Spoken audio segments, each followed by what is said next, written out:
Upton against Volstad to open up this doubleheader. The Marlins and the Diamondbacks. Of course, this was because Monday's game was stopped in the 4th inning with the Marlins up 1-0. Lopez had a couple hits in that game. That was wiped out. There's the change by Volstad, a good one. It's 1-2. And then last night, he was 1 for 5 with an RBI single. So far, some good movement on the fastball and the changeup down in the strike zone. Fastball, ground ball. Uggla's around it and just gets Lopez. Nice play by Daniel Uggla. Let's take a look at the Heineken defense tonight. There is Coughlin and Ross and Vermita in the outfield. Bonifacio and Hanley, good play by Uggla to get Lopez. Jorge Cantu at first, and Ronnie Paulino behind the dish in this first game. Here's Parra, who has hit safely in each of his first 4 major league games, including a home run in his first at bat. That was against Cincinnati, and he fouls that one back to the screen. Had a busy night last night. He was 2 for 4 with an RBI.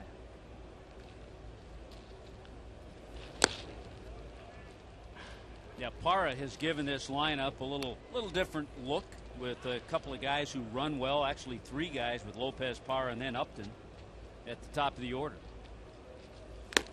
Tommy, I think the Marlins find themselves in a precarious spot going into this doubleheader. In this stretch of games in which they've gone 7-20, they have found a way to lose games, as they did last night. They've given up leads. They've had nights where they've wasted starts from a Johnson or a Volstad. And the ball club obviously needs a spark, something to turn itself around. They didn't get it last night. It's very difficult to sweep a doubleheader. Yes, it is. Just hard to go out and win 2 games on the same day. Coughlin will pick it up, and Parra's got another hit. So he's hit in all 5 big league games that he's played in. Mikasuki brings you our weather. We'll probably update you. Oh, now see, this is a good sign, Tommy. The Marlins 9-0 with the Owl. 83 degrees. No rain. And we like that. Our production crew only breaks the Owl out in case of emergency. I mean, last night David Sampson came on and you thought maybe he would be able to bust the slump. Yeah, it worked for a moment.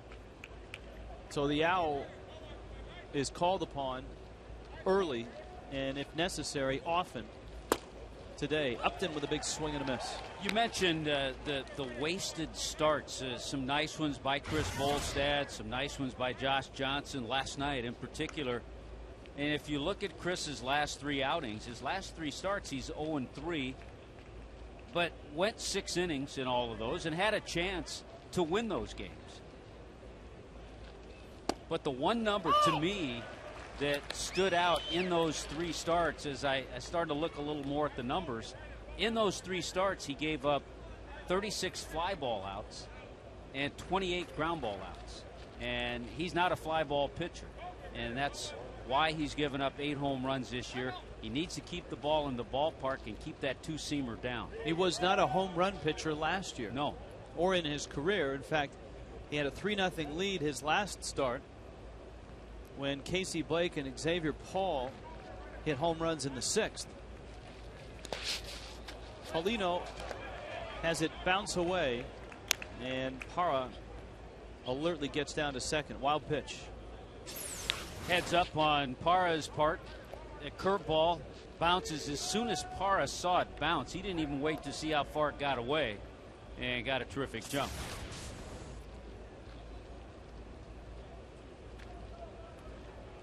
So it's 1-2 on Upton, who has been one of the bright spots for the Diamondbacks.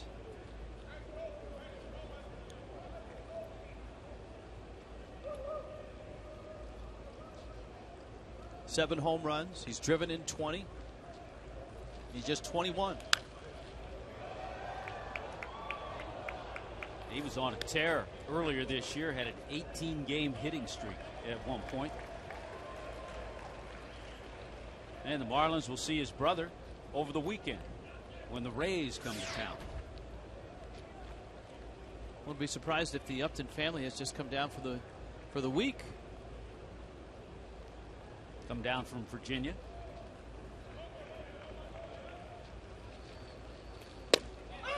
That's strike 3.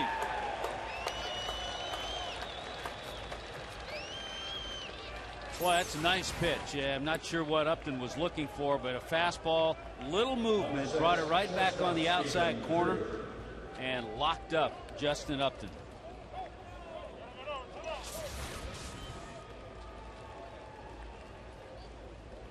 Stephen Drew now.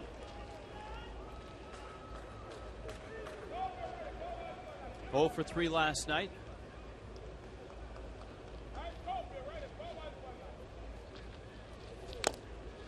Doubleheader, tough on players, tough on umpires. In fact, Major League Baseball, their rotation of the umpires has changed. Mike Estabrook is in, and he is working first base.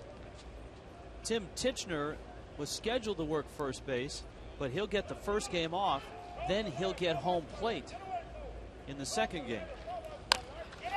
So that you have a home plate umpire not having to work 2 games in a row. And Guccione will get the second game off. Volstad, a nice first inning.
Tonight, if you're keeping score in this doubleheader, Marlins will hit this way in the first game. Bonifacio, Hermida, Hanley, Cantu, Ross, Uggla, Paulino. Coughlin is in the 8th spot, and then Volstad. When you watch the veteran Doug Davis, 33 years old, he's very deliberate out there. At times can take his time. Not an overpowering guy. Fastball in the low to mid 80s. Good changeup. Big, slow curveball. There's that deliberate little hesitation. Almost like he's throwing darts.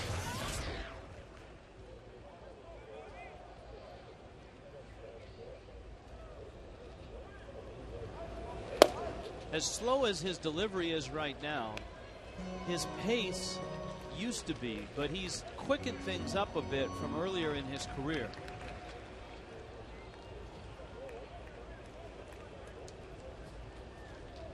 Not quite Steve Traxel-like, but still pretty deliberate.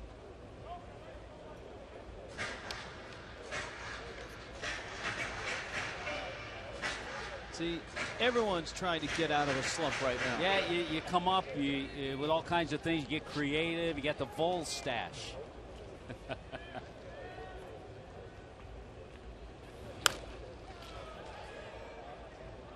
Bonifacio battling right now. Bonifacio at 255, a homer and 9 RBIs. 0 for 4 last night. You know, Doug Davis has made some mistakes this year, though. Even though his ERA is in the 3s, in a little over 50 innings, he's allowed 9 home runs. Little looper, and that's going to drop in for a base hit. You know, that ball didn't go too far over the head of Lopez, but he kind of lost it in the sun, it looked like. Yeah, it wasn't a high pop fly. Never really had time for the flip down sunglasses, but as he looked up, I don't think he would have made the catch, but as he looks up, right about there, he loses it. He knows at that point it's going to be over his head. So the Marlins have Bonifacio aboard, and here is Hermida.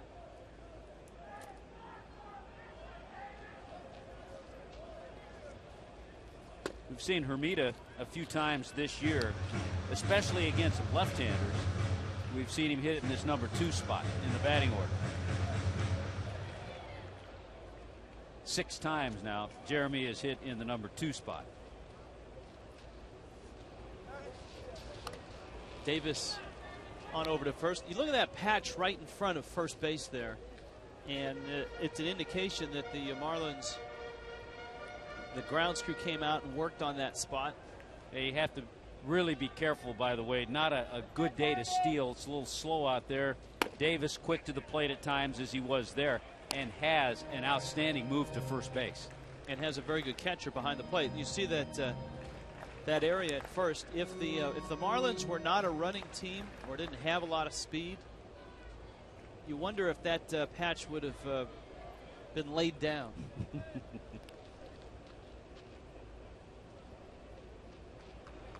That was done a lot more in your day, wasn't it? Well, they used to claim that the Dodger-Giant rivalry, that when the Dodgers went to Candlestick, because they had all the speed, they'd put extra water in front of home plate, put more water at first, so Maury Wills and Jim Gilliam and those guys wouldn't do what they do best. Herm drives it into right field, a base hit. So the Marlins are set up with runners at first and second. Here comes Hanley, and here comes the defense for the Diamondbacks.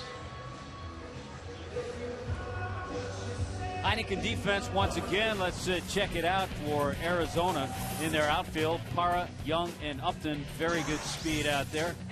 Mark Reynolds goes over to third base tonight. Remember, he started at first last night with Drew Lopez and Tracy. And Rich already mentioned good behind the plate with Chris Snyder. He's made 1 error in his last 2 years.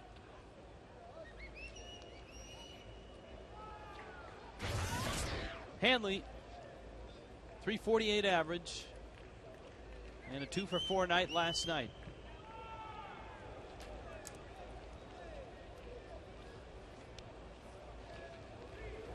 Guy like Davis is probably easier to steal third off of than stealing second. Here's that home run last night.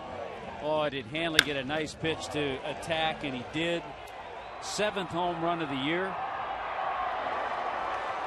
And he also comes into this at bat hitting .464 with runners in scoring position.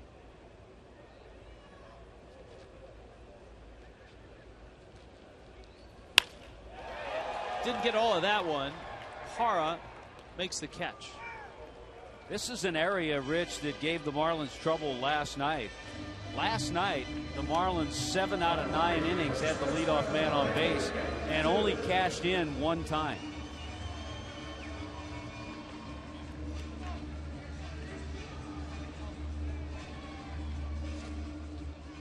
Cantu now.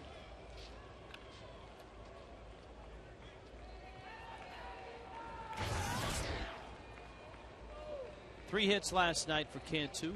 One of those situations, if you're Jeremy Hermida, at first you really have to keep your eye on Bonifacio, because if he takes off, you want to go 2 and eliminate a double play possibility. This is where a guy like Davis slows the game down. He goes back to his old self. So what you're saying, Doug Davis is not a good guy to have in a doubleheader. No. First or second game.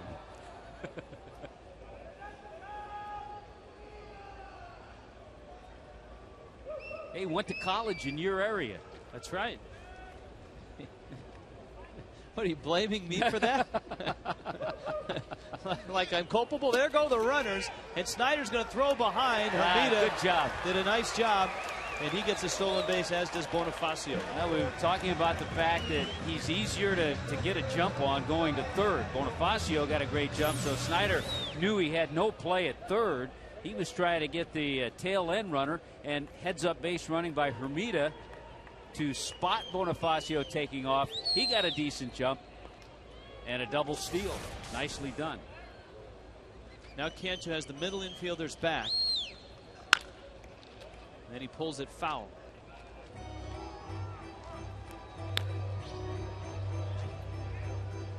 Cantu leads the ball club with 33 runs driven in.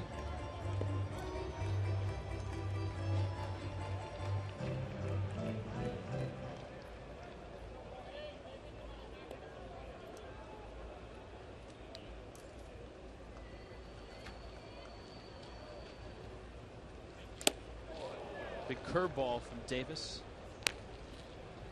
He's from Walnut Creek, California. That's the East Bay of San Francisco. Played for 2 different junior colleges, Diablo Valley and San Francisco community colleges. Yeah, you're my East Bay go-to guy. That's so right. I know you know those places. Well, another guy up here we can lean on too is Tom Candiotti in the broadcast booth, radio booth for the Diamondbacks. He's an East Bay guy as well. He pitched at St. Mary's, the school in the West Coast Conference. Probably didn't throw as many knuckleballs then. No. Candiotti had a pretty good curveball, though, too. One of his teammates on that team, Vaughn Hayes.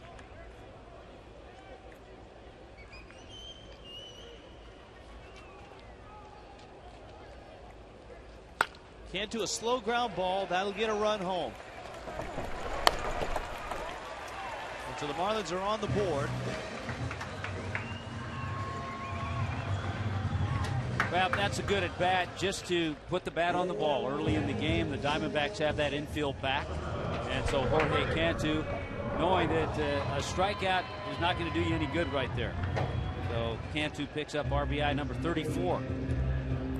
One of the changes Freddie made in his lineup in this ball game was to move Cody Ross up to the 5 spot. Ross hot over the weekend, 3 for 4 yesterday, and he has had some success against Doug Davis.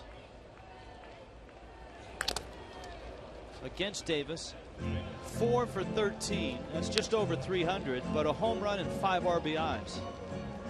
And the fact that he's just been swinging a hot bat. He had the big series against the Dodgers, 7 for 12 now in that series, and you put in his 3 hits last night, so 7 for his last 12.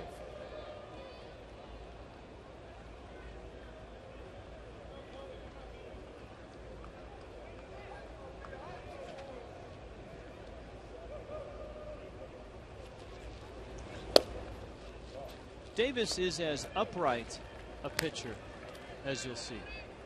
It almost looks like he's standing at attention. And you notice how he'll really get quick to the plate. It's almost, he's real careful and borderline with that pause at the belt. Not all the time. He changes his delivery.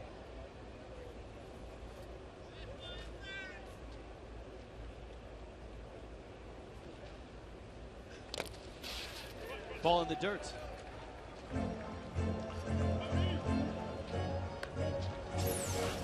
Kind of keeps his hands set there. That's a little different. That's a little higher leg kick. And then at times he'll just slide that front leg with the slide step to the plate, especially when he has a runner at first base.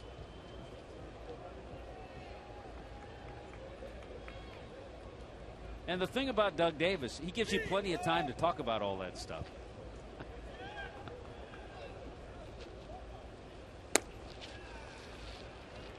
He's not a big drop and drive guy, so if you compare the landing spots, Tommy, with Chris Volstad's, Davis is noticeably shorter. Well, you have Davis, who's 6'4", and of course Chris 6'8". We could actually like go to Frank for reports between pitches. Ross rips it. That is a fair ball in the corner. Going to score Hermida. Cody around first. on his way to second. And he stays hot. I smell checkers. Our checkers double of the game, man. How about a nice swing by Cody Ross, who stays hot. 8 for his last 13 now. And with extra base hits in that mix. Good AB in the lineup. He's moved up because of success against Davis, and he comes through his first time up. So Cody's in scoring position. It's 2-0. Uggla now is 1 for 4 last night. We're going to get to the second game. And last night is going to feel like tonight, which is going to feel like Monday night, which never even happened. Now you really have me confused.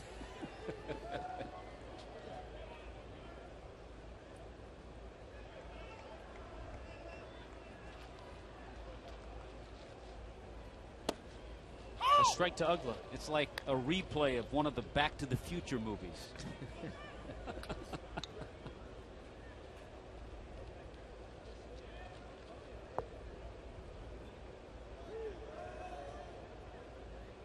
I do believe the Diamondbacks have a stipulation in Davis's contract that he does not pitch on getaway days. Here's the 0-2.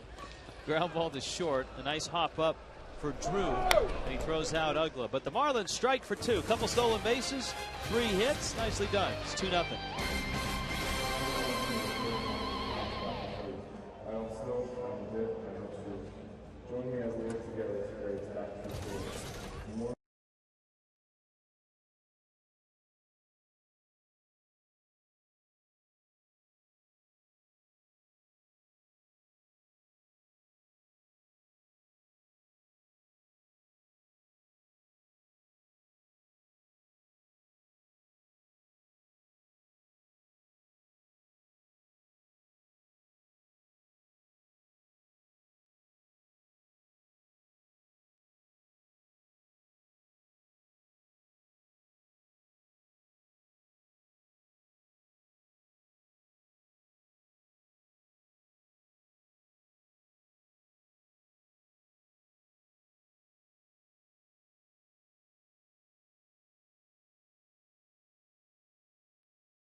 It's doubleheader baseball. Glad you're with us tonight. Rich Waltz, Tommy Hutton, Frank Fort, our entire Fox Sports Florida television crew. Game 1, then 20 minutes, then game 2. Not sure if either team is going to change their uniforms. Sometimes teams do, especially if you lose a game. Sometimes they change the top color. How about Jorge Cantu getting that runner in from third base? Cantu this year with less than 2 out and a runner at third is 8 for 8 in getting the runner in.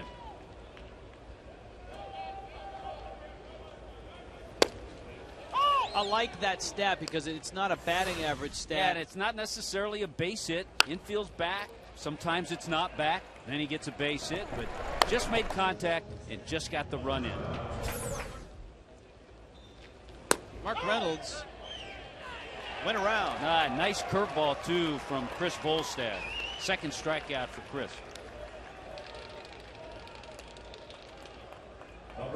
Here comes Chris Young. Let's see if he went. Oh, boy, I think the Marlins may have gotten a break. That one's close. That one's close.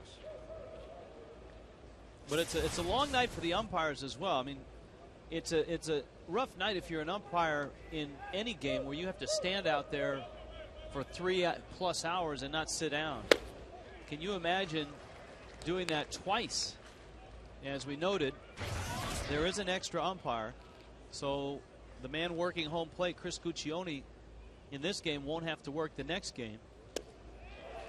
And the guy that's going to work home plate in the next game, Tim Titchener, is probably sitting back watching in the umpire's locker room. Tim, take it easy. Hydrate, lots of water. Have a good game. I'm sure Rock is taking care of you down there. Here's the 0-2. That's off the plate. Tell you what, just early on, watching Chris Volstad pitch tonight, he has good stuff. His curveball's been good. Just misses with that fastball. Remember, he struck out Upton in the first inning on a pitch like that. And in the first inning, he threw some nice changeups.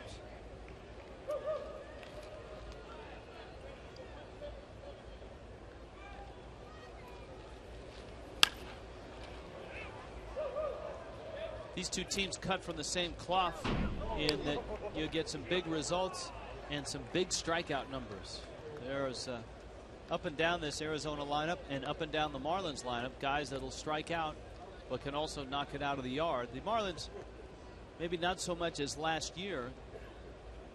Diamondbacks had 5 guys that punched out 100 times last year, including that man as Young goes down. 3 strikeouts for Volstad. Yeah, they're interesting lineups when you think about it from a pitcher standpoint. There's that fastball again, just freezes Chris Young. The Volstad. It's teams that you can pitch against if you have good stuff and have good control, because you'll get the strikeouts. But if you make mistakes, you won't get hurt with singles. You'll get hurt with the long ball. We showed you that with the Josh Johnson last night. He missed and got hurt when Mark Reynolds hit it out of the park, and that changed the whole complexion of the game. That Reynolds at bat. That at bat and the next batter, the error by Bonifacio. Back to back, things started to change. Good two-seamer there.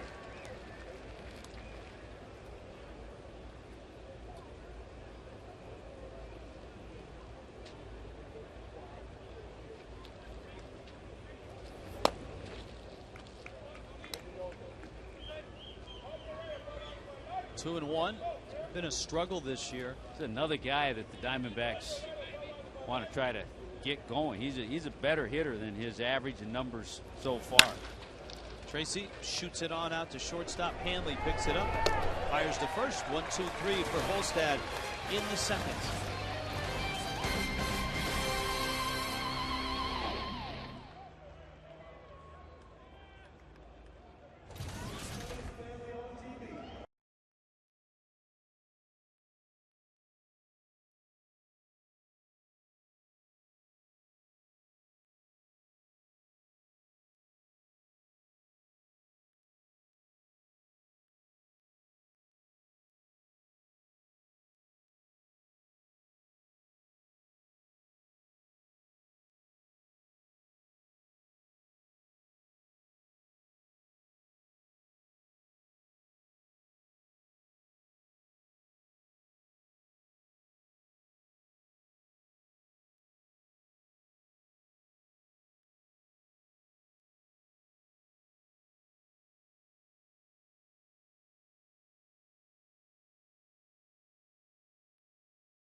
On People Magazine invite you to nominate individuals who have gone above and beyond to serve the South Florida community.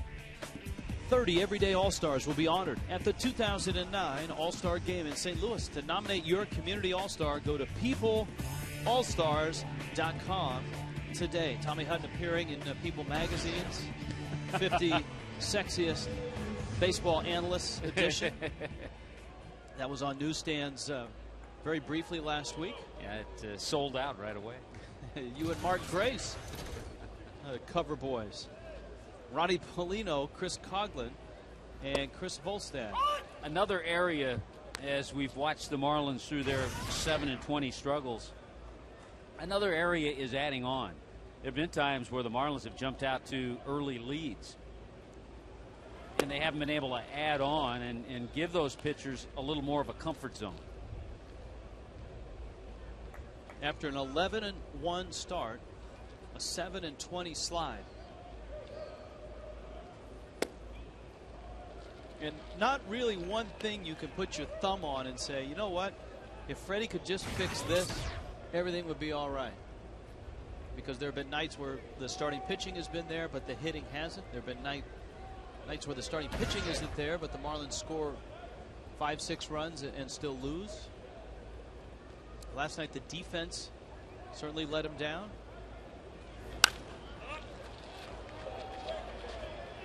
Tracy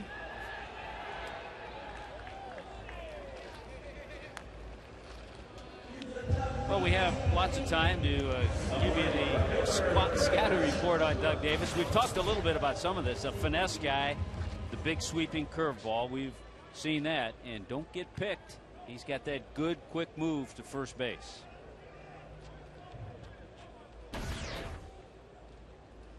He's been pretty steady for the Diamondbacks this year. 6 of his 8 starts, he's gone 6 or more innings. Here's Coughlin, and this is a guy that the Marlins would like to see get going. Coughlin, who opened his big league career with a flourish, had the home run up in Milwaukee. Since then, hits have been hard to come by, and as every guy learns when he comes up from the minor leagues, pitchers will make adjustments from series to series. Scouts will see what pitch gets you out, and you'll see a steady diet of that pitch the next series. I'll tell you another guy who has tailed off, Ronnie Paulino, who just popped up. Against lefties now, he's below 300. Remember, he was well over 400 against left-handers.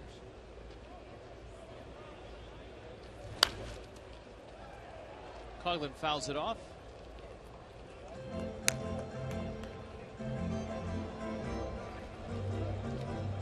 Ronnie Paulino, Freddie Gonzalez, the Marlins and the Diamondbacks, a doubleheader tonight.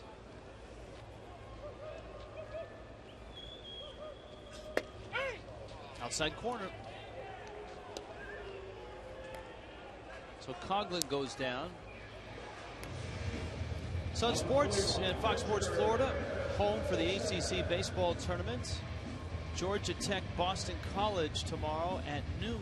Well, Georgia Tech beaten by the Canes this afternoon, 8-6. Here's Volstad.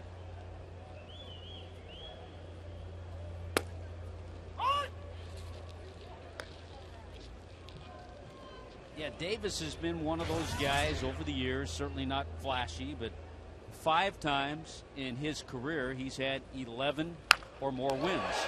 Whoa! Oh! Amazing! Oh! Doug Davis got a glove on it, and it deflects right to Tracy at first, and Volstad is robbed.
Last night it was a Josh Johnson start, and it was a good Josh Johnson start until he got into that 7th inning. 2 earned runs of the 3, 6 1/3 with 6 strikeouts. Johnson got the loss, his first of the season. Our Geico quote from Freddie Gonzalez: "You hate the way JJ was pitching for them to put up the big number. Instead of getting outs, we put people on base." The 5-run 7th. Reniel Pinto could not follow Johnson up out of the bullpen. And so Volstad has a 2-0 lead in this one. Snyder, Davis, Lopez. And Volstad has to be wondering what he has to do to get a base hit. He couldn't have hit a ball any harder. Right back up the middle, and just a desperation wave at the ball. Doug Davis got a piece of it. And then it went right to the first baseman.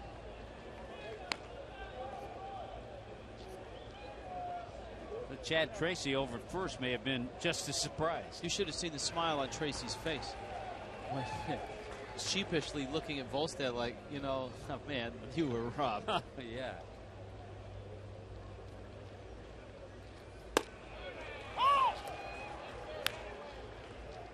Two and two.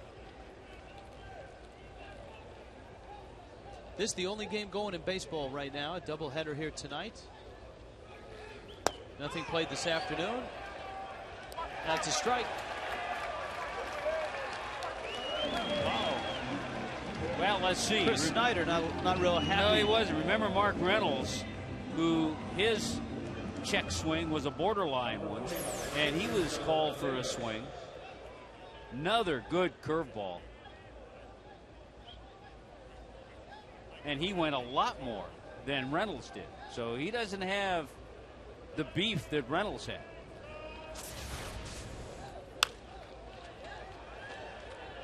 Or the vocabulary, for that matter. He got his say in. Here's Davis, who is 3 for 14 this year, so he had some hits. He's career under 100 as a hitter.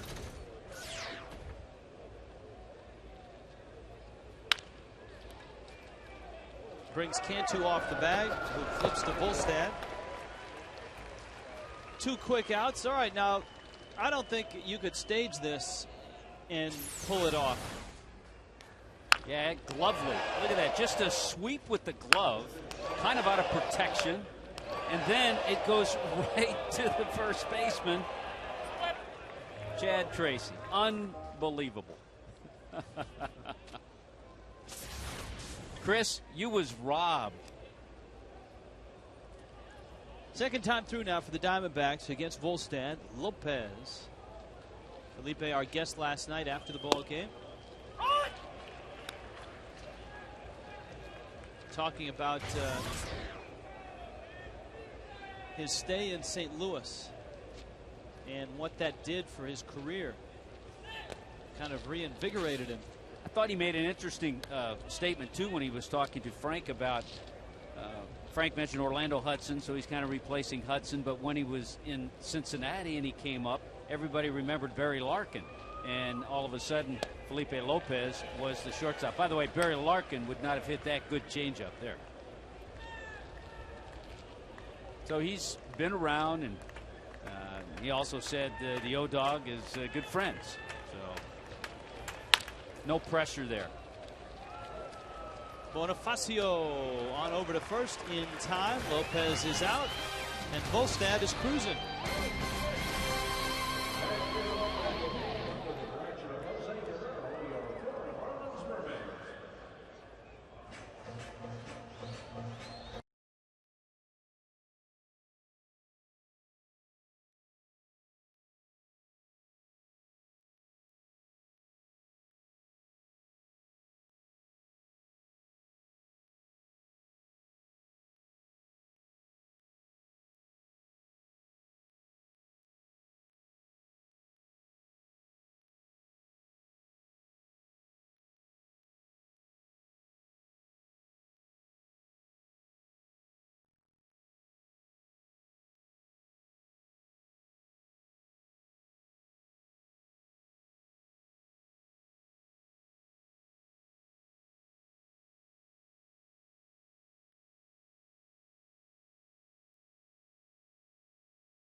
veggie burgers. You've had that in your repertoire. They're good. See, this is a 2-meal night. You got to have something to eat in the first game. Then you got to have something to eat in the second game. You get a little snack, little hors d'oeuvres in game 1, then you go for the heavy stuff in game 2. See, the little snack, the nachos, yeah. Bonifacio, top of the order with Hermida and Ramirez against the dart-throwing Doug Davis. Davis, even though he doesn't throw all that hard, can still strike you out. He had a season 3 seasons ago where he struck out over 200. And those are numbers you usually don't associate with a soft-tossing lefty. Bonifacio bunts it. Skyders, safe. He beat it. Well, that's something that I think as the season progresses, we'll see Bonifacio do more and also be more successful as he gets better at it. He got the lefty, try to push it up that right side. He had to dance out of the way of the ball. He thought it might hit him. And then he thought it might go foul. But to show you how quick he is, he just outran it, and Snyder didn't have a chance. You rarely see a runner trying to get out of the way of the ball go onto the field. Usually it's to the outside and in foul territory. He actually ran around it in fair territory.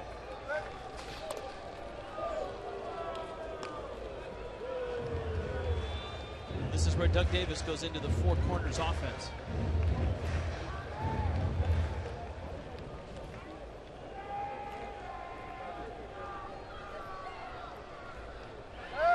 Had him leaning, has him picked off. The thing with Doug Davis, yeah, he's going to pick guys off. But if you get picked off, if you're thinking about going, with him, you just have to guess. You can't be caught in between like this. If you're going to try to steal, you just guess. And as soon as he moves, you go, especially if you have the speed of Bonifacio. But you can't get caught in between like that.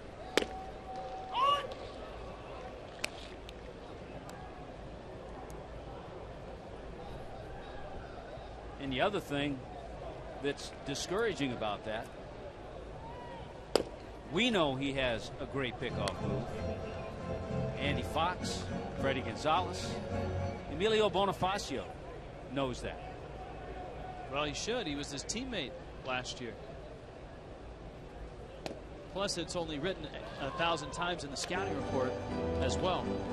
But it's easy, obviously, to sit up here, and you can see Bonifacio going through it in the dugout.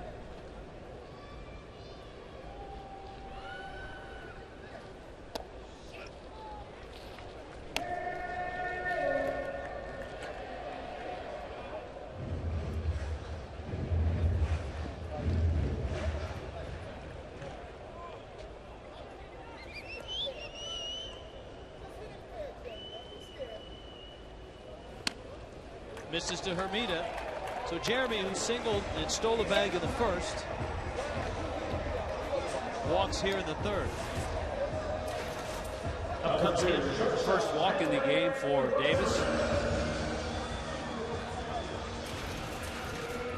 He hasn't gotten a whole lot of run support in the month of May. He's had 3 starts. He's 0-2, but has a nice ERA, 3.86.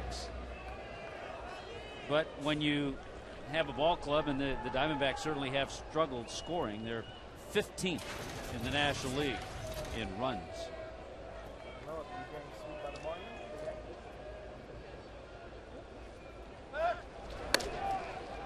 Davis figures he'll trot that move out again.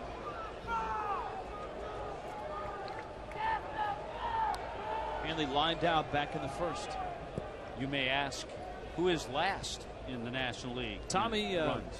Tommy, who's last in the National League? San Diego, Rich.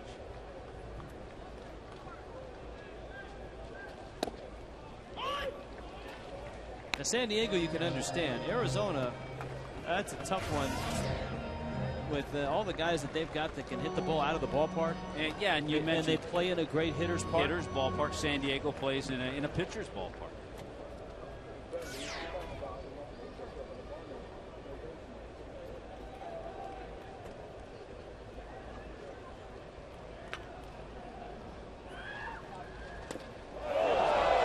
Hands up.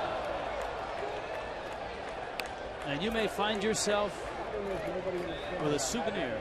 You know what? You get that soft tossing left-hander, and Hanley will do that once or twice a game. He gets fooled, he gets out in front, and instead of trying to hold back, he just kind of lets it fly. And fortunately, nobody is injured, and it's a nice souvenir. No, they usually keep it.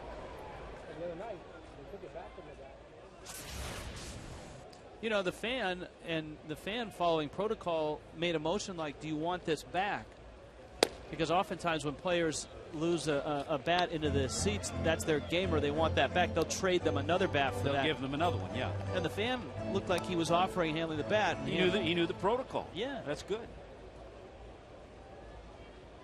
Now, if that knucklehead in Milwaukee had caught the bat.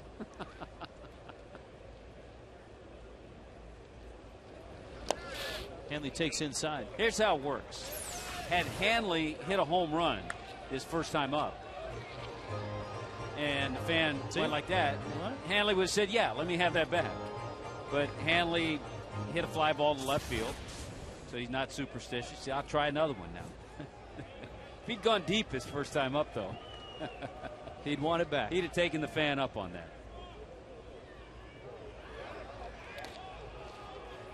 Davis's move is a borderline move in terms of where he steps.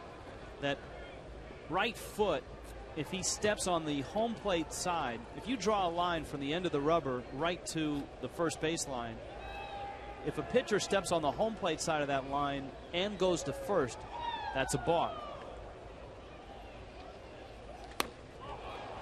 And the good lefties will straddle that line.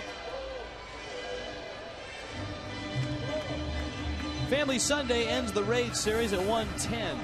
And it's Josh Johnson Cap Day, courtesy of the Sun Sentinel for all kids. Plus, kids can run the bases in the Diamond Dash. 1-877 Marlins. You see our fan getting calls from his fans. And his companion also getting calls from her fans. Mm-hmm.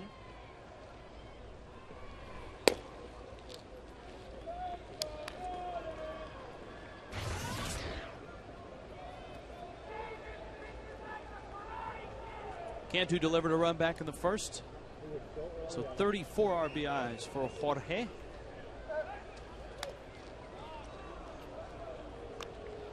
The other thing that left-handers do that have that good move, they step in that borderline area that you were talking about, but then as soon as they throw it to first, they get off the mound. They walk off the mound, and it's harder for the umpire to distinguish where they step.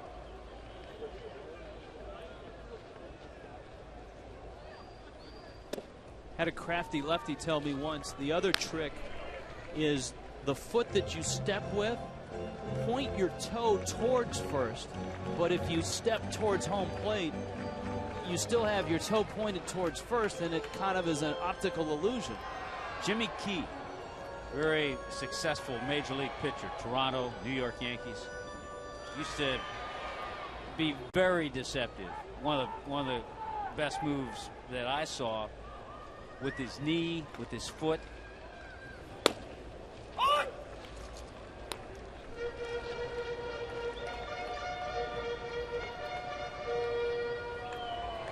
2-1 to Cantu.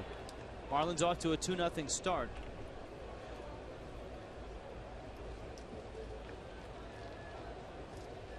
And Cantu has a base hit. So the Marlins' most dependable bat this year is 1 for 2 with an RBI. He just seems to put together good at bat after good at bat. Doesn't try to pull.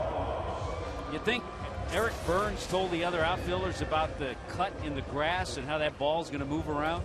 The cross-cut grass bit Eric Burns last night as the ball zigzagged out to him in left field, and he had it bounce off his glove. Here's Cody.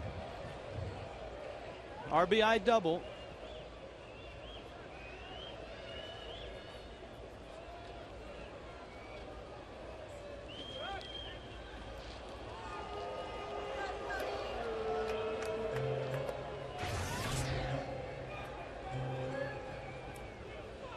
Davis just isn't in a hurry to do anything. When he gets runners on base, the whole show comes to a screeching halt. Yeah, it does. Now he wants to converse with his catcher. You know, he's a guy who has, though, been a survivor. I don't know if we've mentioned last year he spent a good part of the first part of the season, about a month and a half, on the disabled list, and he had a cancerous thyroid removed, and that put him on the DL. But came back from that, started 26 games.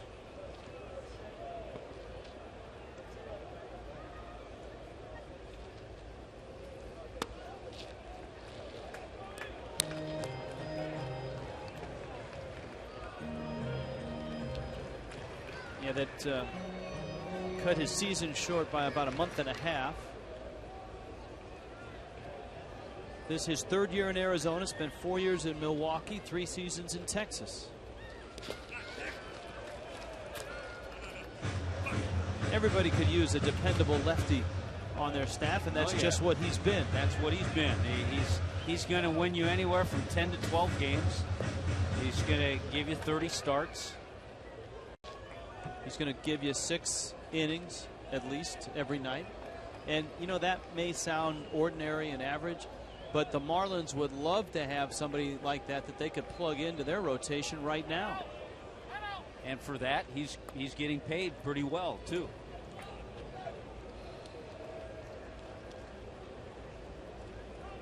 Because a guy like Davis will help keep your bullpen intact.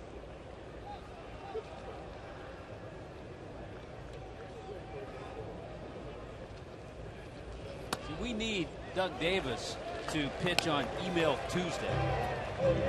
That would allow us to get in lots of emails, too. You know what? Wasn't he scheduled to pitch on Email Tuesday? That's right. The rainout backed him up. We had arranged that.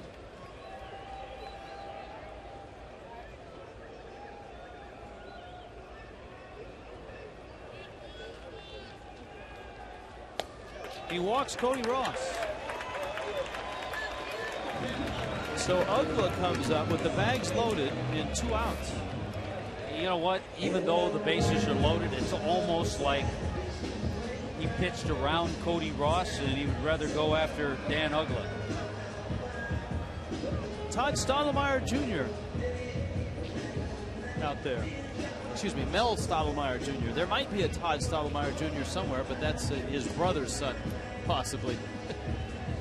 But Todd, a more successful major league pitcher, Mel a little bit, Mel Jr., and of course Mel Sr., a terrific pitcher with the Yankees back in the 60s, all the World Series.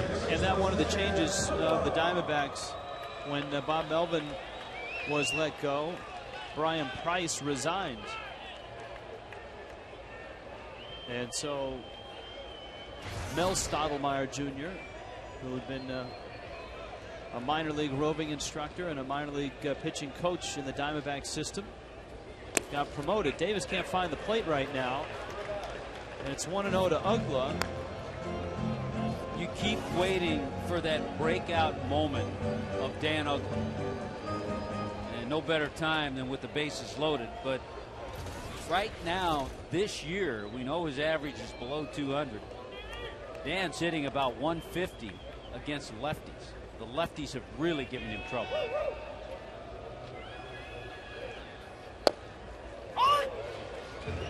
Davis with a cut fastball for a strike.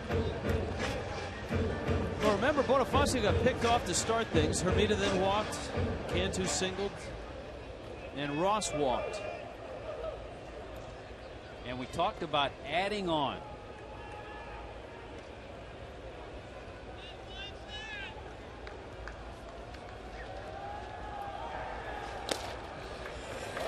Two and one.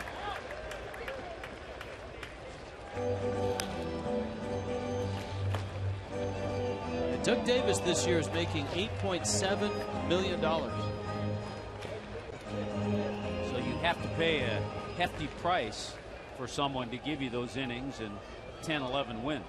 14 of his last 20 pitches have been out of the strike zone.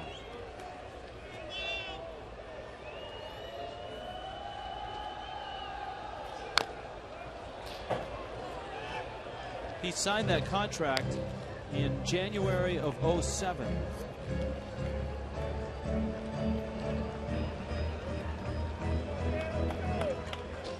That was after going 11-11 with a 4.91 Ernie in '06.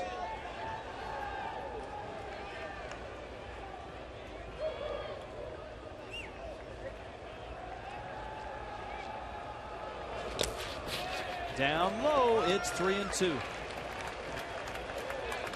Yeah, you look at his numbers in '04 with Milwaukee, 12-12, 11-11 in '05, 11-11 again, as you mentioned, in '06.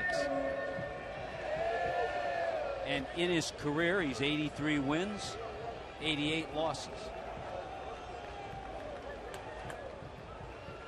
Full count, 2 outs, runners on the move.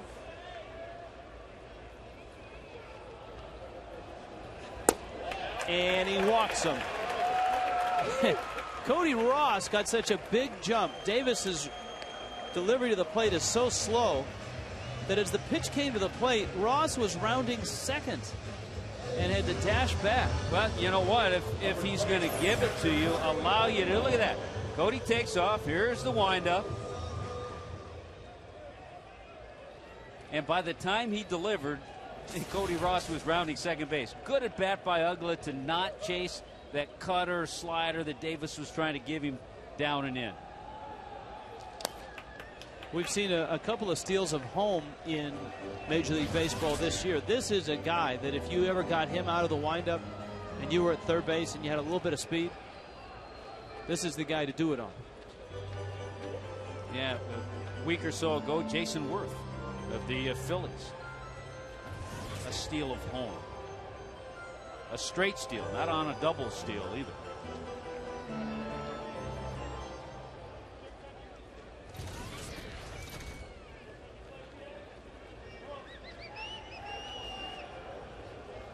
Bag still loaded.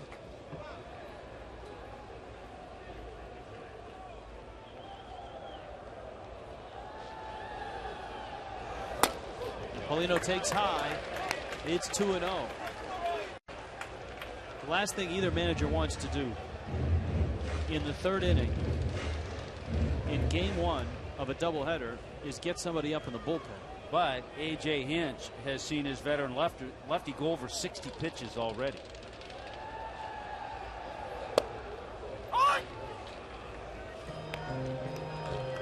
Cantu, Ross, Uggla.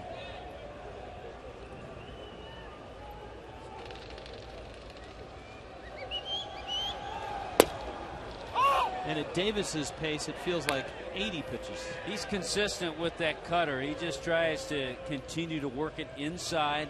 It's what he tried to do with Uggla. It's what he's done with Paulino here.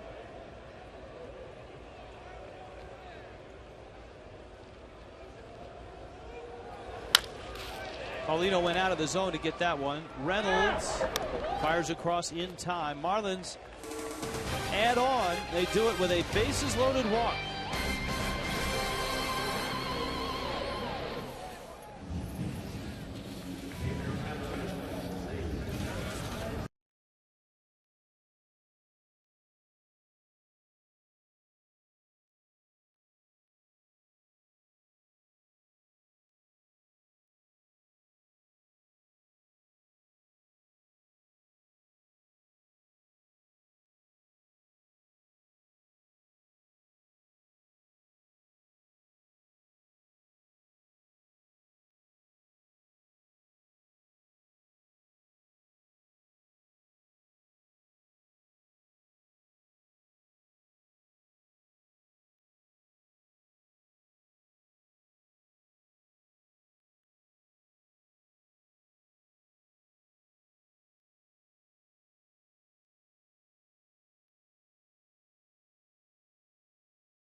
Doubleheader for the Duck.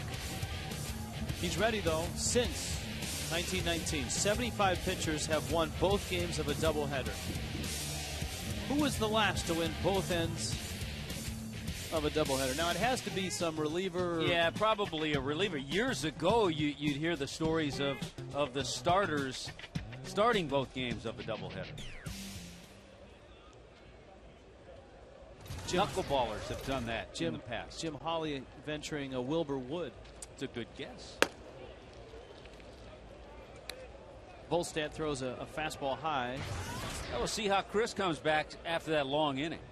Obviously, he's happy with the support, a 3-0 lead. But he was in the dugout for a while.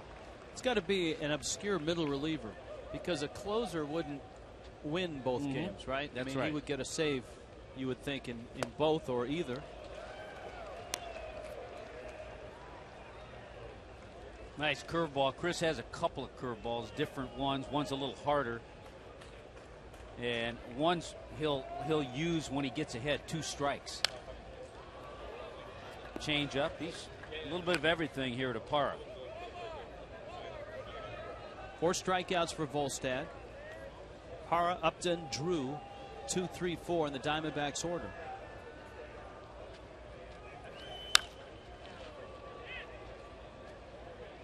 The Diamondbacks have won the first game and a half of this series.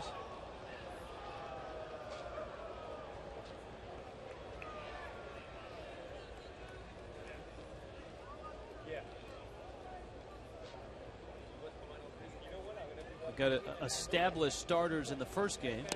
Swing and a miss, ball in the dirt. Good that break. Put away curveball.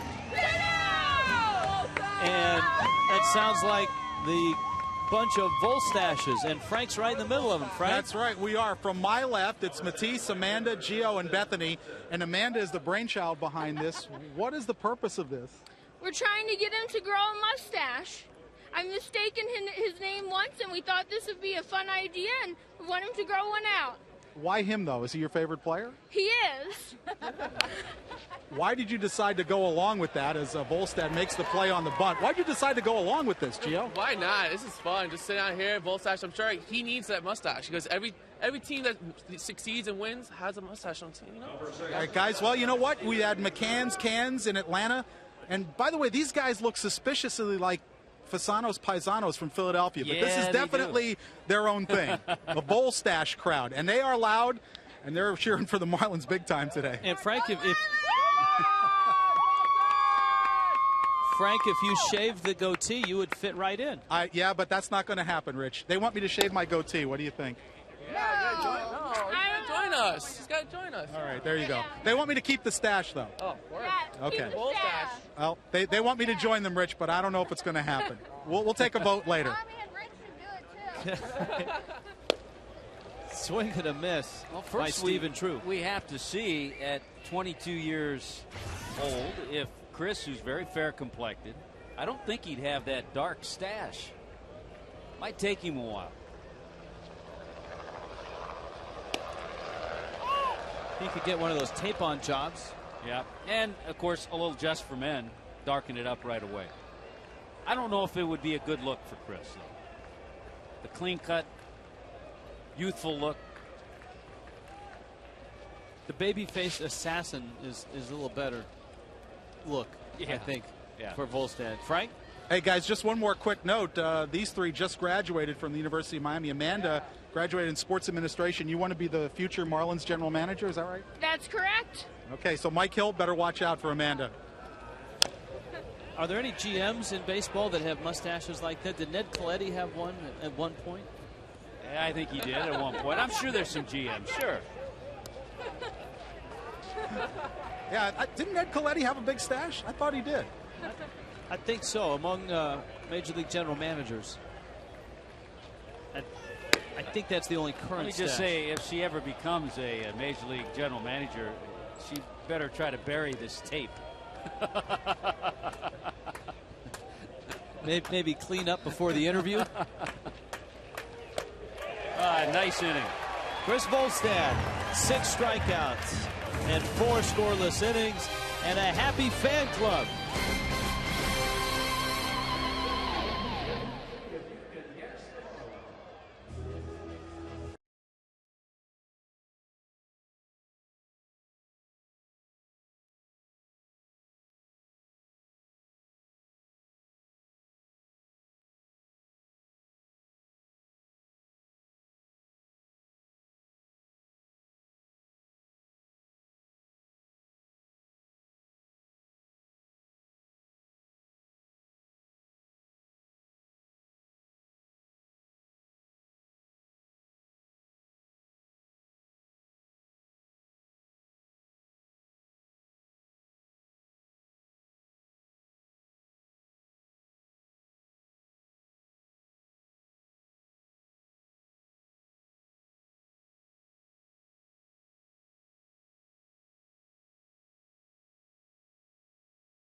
Gonna call 1-877 Marooney by Checkers, Little Place, Big Taste.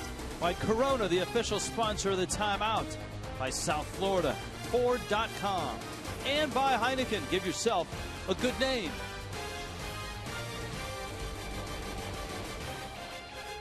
Chris Coughlin rolls out for the first out of the bottom of the fourth.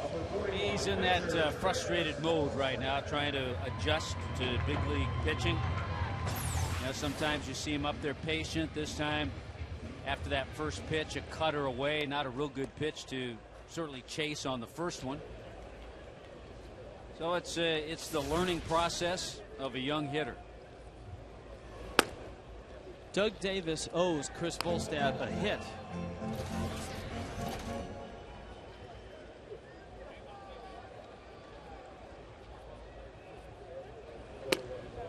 Davis made one of the more spectacular plays you'll see a pitcher make.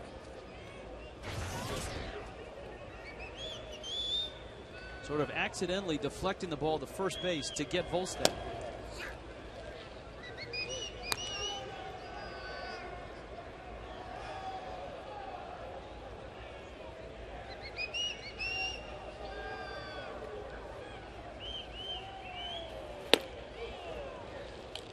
Two and two.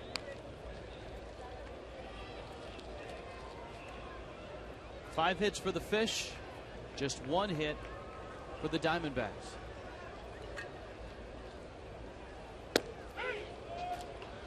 And down goes Volstad.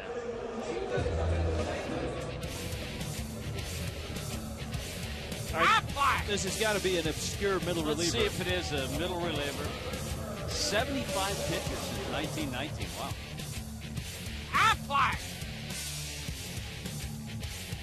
Luis Vizcaino of the Yankees. I asked Freddie before the ball game, I said, all right, which pitcher could you use in both ends of this doubleheader? And he looked at me and he said, oh boy, hopefully the Marlins won't have to cross that bridge. I think last year the Marlins used Kevin Gregg in both ends of that doubleheader against the Giants. I'll be quite honest. I think because he hasn't been used a lot, Matt Lindstrom would be ready to save 2 games in the doubleheader. So I think he would be a possibility. You'd certainly like to stay away from Kiko Calero, who has had so much work. But they're ready. Leo Nunez on the left, Kiko on your right.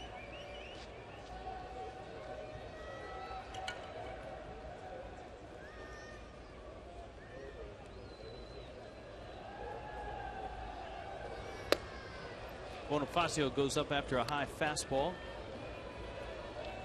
Yeah, the Marlins swept that doubleheader against the Giants. And by the way, Luis Vizcaino in 06, a member of the Diamondbacks.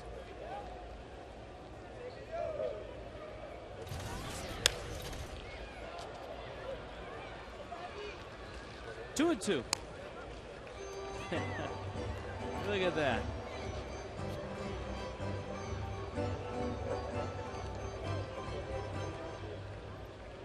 And anticipating the doubleheader, the Diamondbacks made a move before the game. They brought up left-hander Doug Slayton.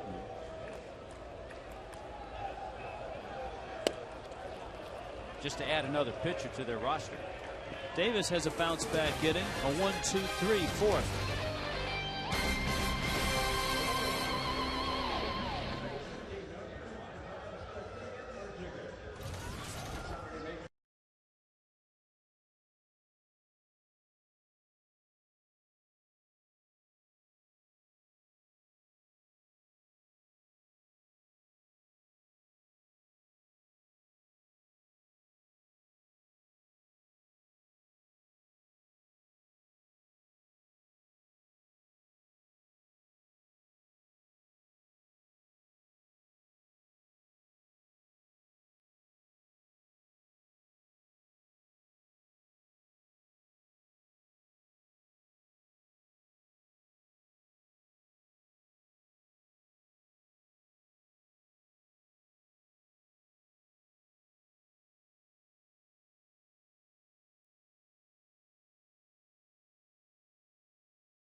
Florida Marlins Baseball está disponible en español vía SAP y es presentado por KFC. Mark Reynolds leads it off for the Arizona Diamondbacks in the fifth. Aquí se enfrenta a If you press the SAP button, Raul and Cookie appear. Hi, guys. Hey, Rich, Tommy, how are you? How are you guys? Good, good. Hey, Cookie, did it bother you when you faced the guy that works slow, the way Doug Davis works? Well, absolutely. I think he's just taking too much time, and I think that's why his control is not there. You know, when you have a rhythm, like Volstad has done tonight, you know, in all his pitches, he's ahead of the hitters. That's what you have to do. But if you take that much time, how can you keep any rhythm at all? How about you, Tommy, and especially on the defensive side? A lot of times on offense. It's hard to play defense behind a guy that works slow. Very hard. Absolutely. Who was the most deliberate guy in Cookie and Tommy in your era? Well, going back and now, right off the bat, I can't think of anybody that's slow. Cookie, I'm with you because everybody worked faster back then. They sure did. That's true. All right, guys, have a good show. The trip to the bench were quicker.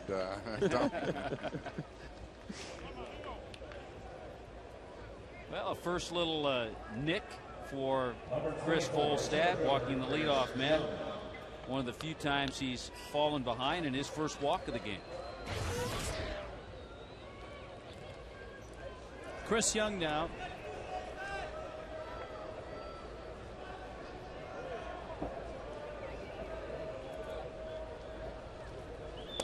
Young was a strikeout victim back in the second.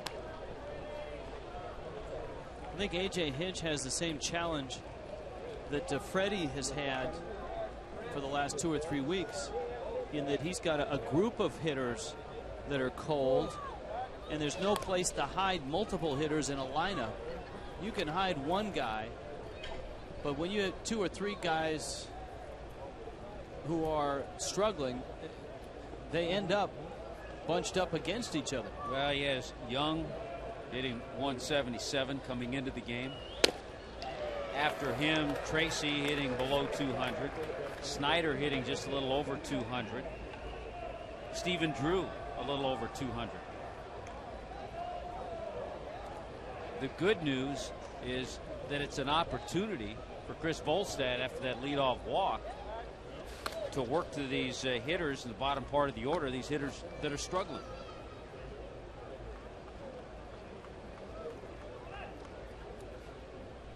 Yeah, I mentioned that the Diamondbacks brought up Slayton, a lefty. They sent down Josh Whitesell, so they're only working with 4 extra men. As is Freddie, because of the availability or lack thereof of Alfredo Amezaga. And you lose Amezaga in a doubleheader, that's like losing 4 guys. Yeah. It really limits what you can do.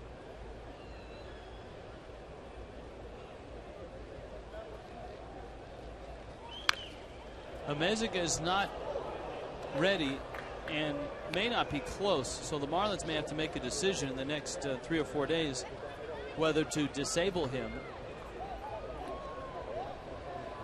retroactive to when he last played.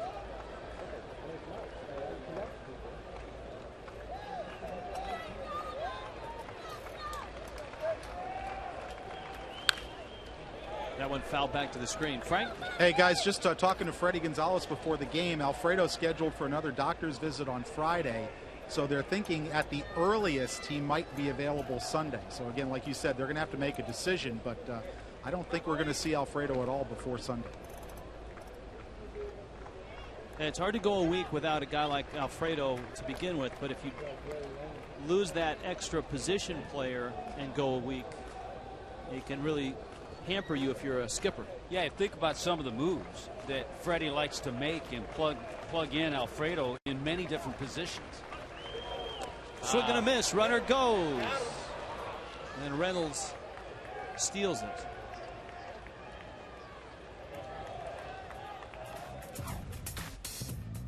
Later on tonight, we've got Game 2.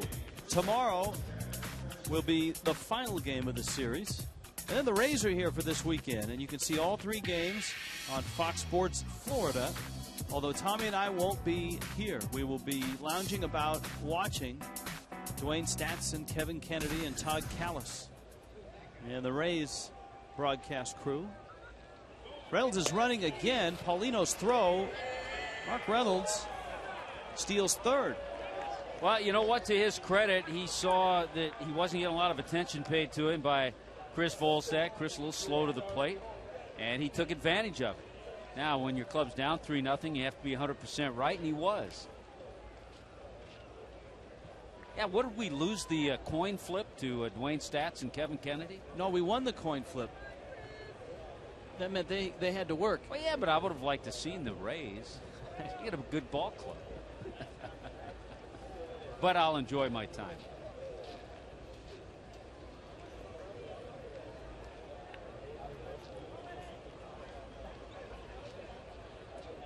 Now with the runner at third, infield's back. So even with an out, the Diamondbacks can get a run.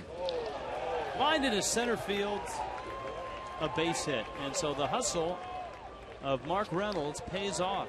A couple stolen bases and an RBI opportunity for Chad Tracy.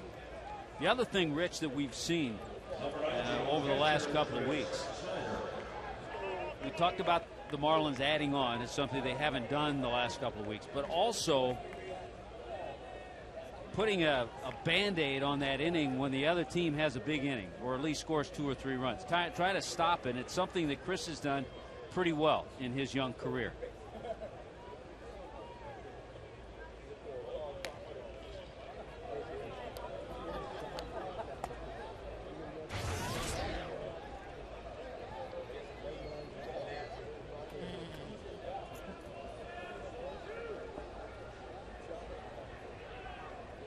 Snyder up, and he fouls that one off the screen. Chris Snyder in the 8th spot, Diamondbacks catcher.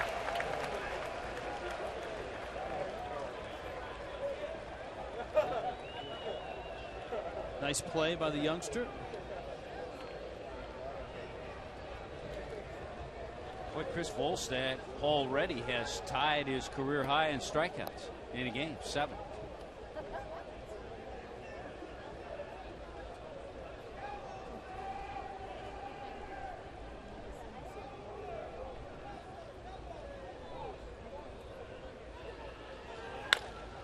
There's a drive to left and hit pretty well. And that ball is gone. Wow. And just like that. And this is something, it's like a bad nightmare over and over again. Number 1, the home run ball hurting Chris Volstad. It's the 9th home run that he's allowed this year.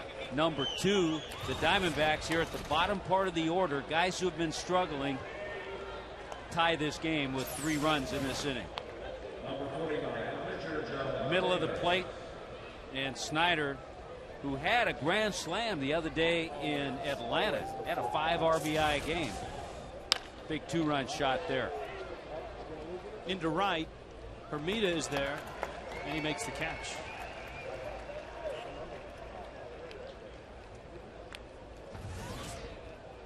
Number 2, second baseman, Felipe Lopez. Here comes Lopez.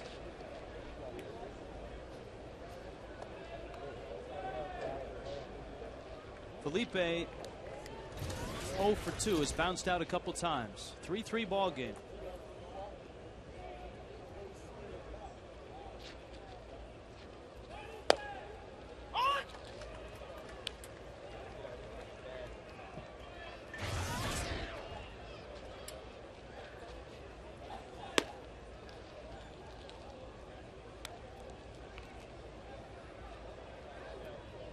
One ball, 1 strike.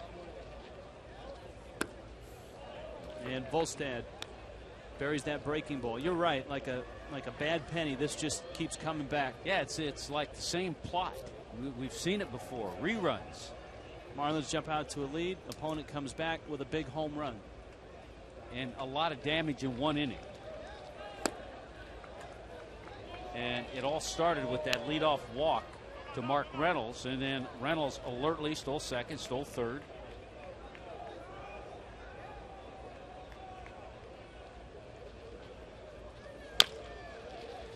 Chopper to first. Cantu steps on the bag, and Lopez is out. But the Diamondbacks get 3 runs and tie this game. Going to the bottom of the 5th, 3-3.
AT&T, the nation's fastest 3G network. AT&T, your world delivered. 3-3 ball game, bottom of the 5th inning.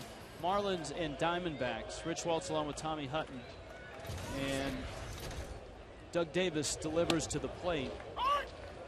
Some news that we just received in the press box involving the Diamondbacks and a real tragedy. Something that we did not know that the Diamondbacks were dealing with in this game. Reliever Scott Schoenweiss, who was with the ball club certainly last night, his wife was found dead in their home in the Phoenix area.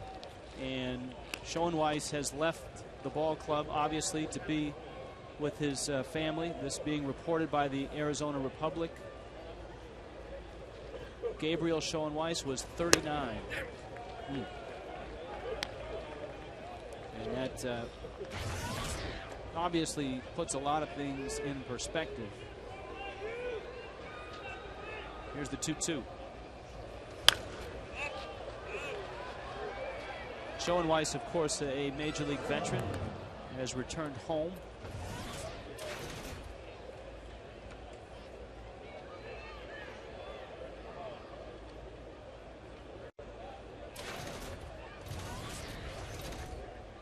Hermida singled in the first, walked and scored in the third. Jeremy's had some good at-bats his first two. You mentioned the single. He was very patient with his walk, and each time that he's gotten on base, he's scored.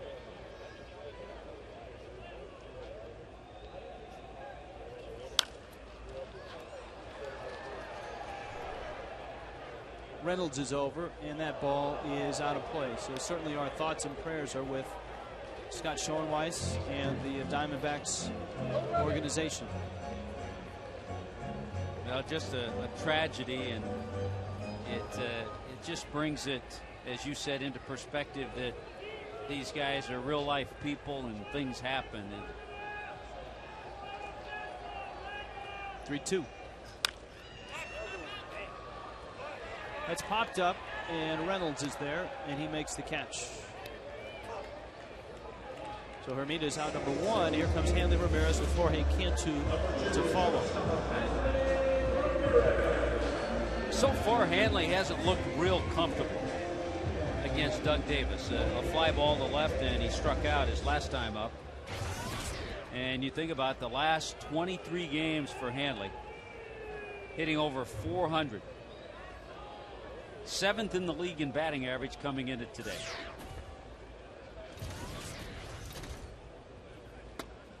You think about Hanley in the 3 spot, and you think about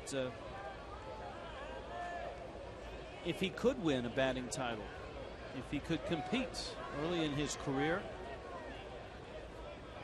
2007 he hit .332. Last year he hit .301. I wouldn't rule it out. There's certainly a possibility Hanley some year could win a batting title. He could win an MVP.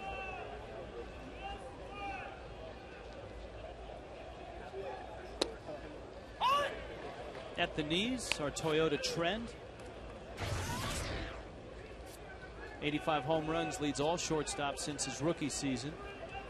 And 7 this year. A monstrous shot against John Garland in last night's ball game. Well, we mentioned some of the categories that Hanley has been the leader amongst major league shortstops since he broke in.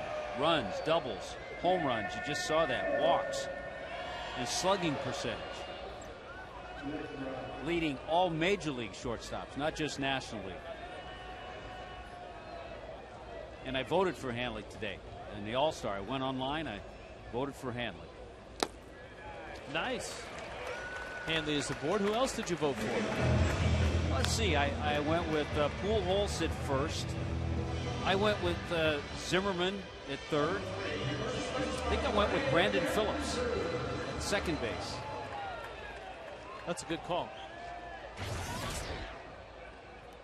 My outfield, I had Ibanez. Good pick. Carlos Beltran. I think I threw Russell Martin in as my catcher. I got to think of my third outfielder. Did you go American League or just do National League? I just did National League. If you do it online, you can do both. Yep. Yeah. You can do both National League and American League. And the cool thing about online, as I've said, is once you get on that All-Star page and you pull up the teams, is you can compare the statistics of each position. I think I went with Ryan Braun as my other outfielder. That's a great call. Were you tempted to punch Cantu's name in there? I was. And I will. I'll get on, do it again.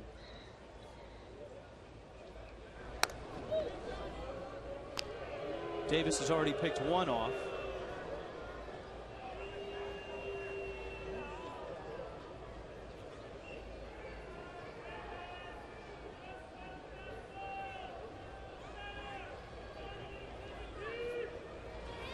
To the plate, and Cantu takes outside. Jorge's 1 for 2, an RBI in the first, a single in the third. A 3-0 lead erased in a heartbeat. And it feels a lot like last night.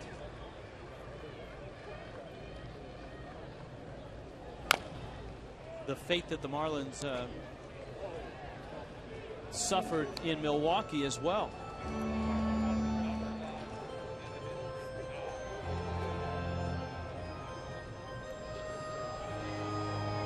Go back to that series in Milwaukee. The Marlins scored first. They had early leads in all 3 of those games.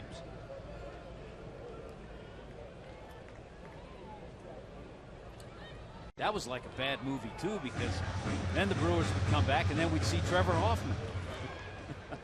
And he had the same theme music. Well, the Brewers haven't slowed down. They've continued to play good baseball. They've won 7 straight coming into tonight. They've got a series in Houston starting this evening.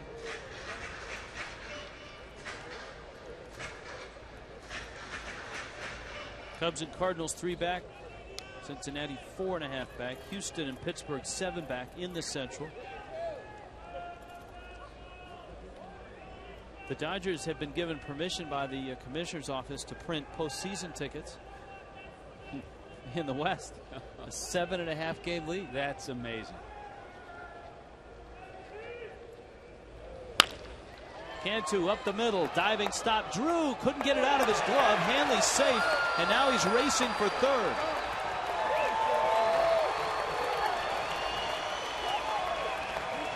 Well, that's some heads-up base running by Hanley Ramirez.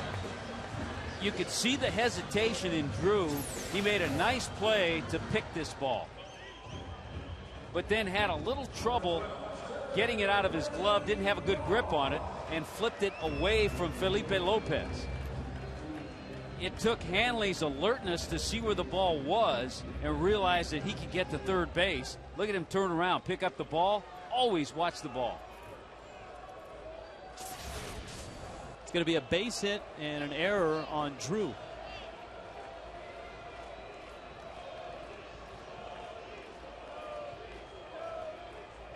Cody Ross now.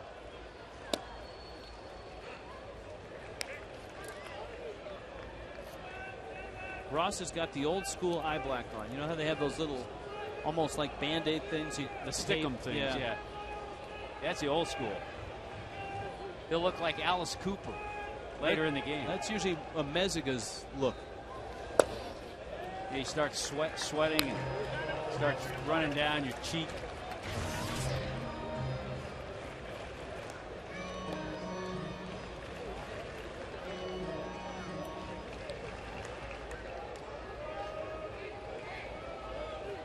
Well, Cody had a big RBI double back in the first inning.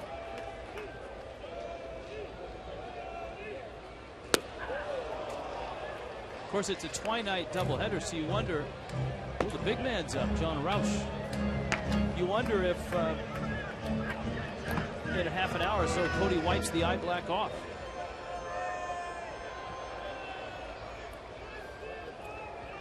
Remember back in the third inning, Davis really didn't give Cody much to hit, and he walked him to load the bases. And that set up the bases loaded walk then to Dan Uggla. It looks like he's really concerned at giving Cody anything close to hit.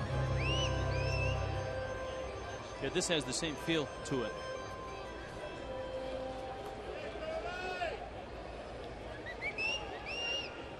Boy, 100th pitch coming for Doug Davis.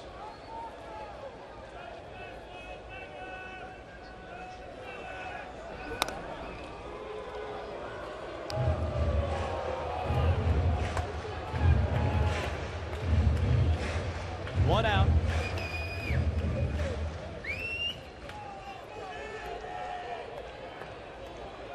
The RBI double was in the first.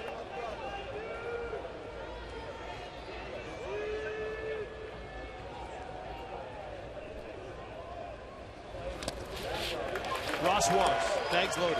I tell you, I really believe it's intentional. He just doesn't want to give Cody Ross much to hit, and he's been around. He's a professional about it. It doesn't bother him that the bases are loaded, even though when this happened in the third inning, he walked Dan Uggla.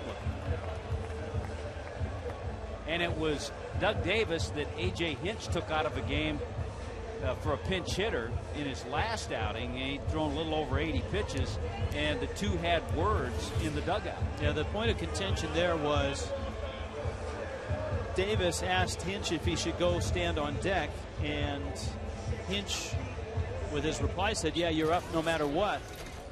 And Davis felt that he was telling him, yeah, he was going to hit no matter what. And then once the next at bat occurred, Hinch called him back for a pinch hitter. Davis was upset at that. Yeah, they'd had so much trouble scoring runs. Now here comes Hinch to take him out of the game.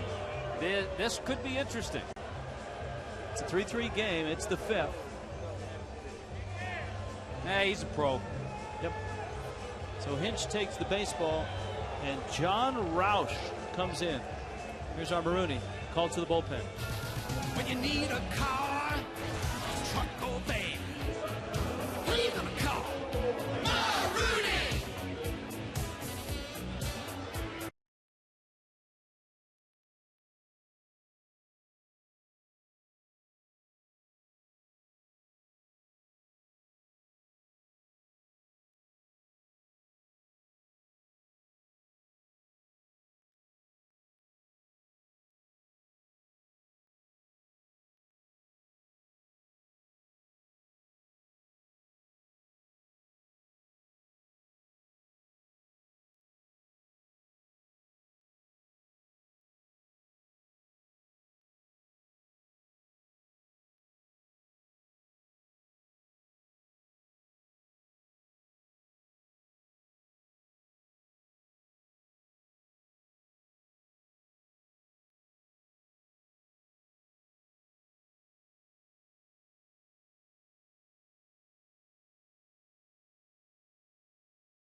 Bottom five, 3-3 ball game, and a big moment in this 3-3 ball game. There's one out in the fifth. First of a doubleheader. John Roush, who went from the Nationals to the Diamondbacks for a speedy infielder named Emilio Bonifacio last year. Yeah, how about that? Struggles for Roush with that ERA over 6. He has had success, though, against Dan Uggla. Daniel is 0 for 7 in his career against Roush. The Marlins have seen him numerous times coming out of the bullpen for the Nationals.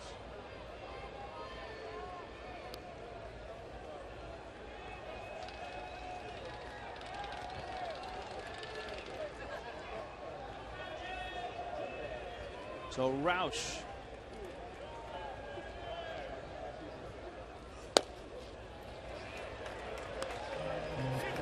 tallest player in Major League history is Roush.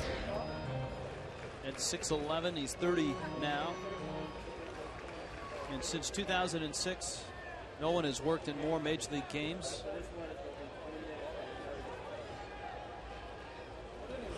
That's a wild, wild pitch. Hanley's going to score.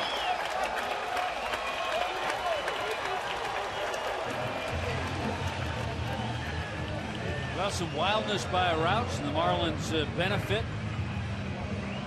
Not too much of a chance for Chris Snyder, the catcher. Watch this pitch. Slider. Boy, bounces up, knocks the mask off Snyder. And Hanley comes in easily.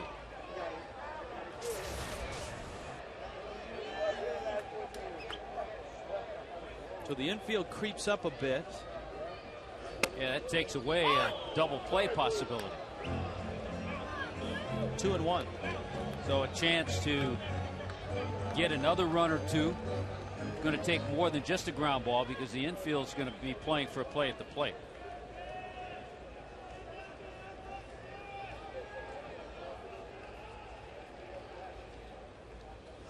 Oh, Danny boy. Will it stay fair? Yes. His name is Dan Uggla. We haven't said that lately. Off the pole, fair pole, foul pole, whatever you want to call it, but a 3-run shot for Daniel.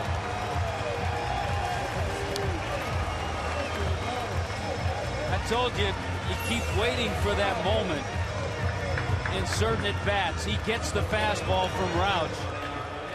Remember, he had bounced the slider. He was a little tentative in maybe coming back with that same pitch. Fastball off the pole. So 5th of the season, despite his struggles, Uggla has driven in 25 runs.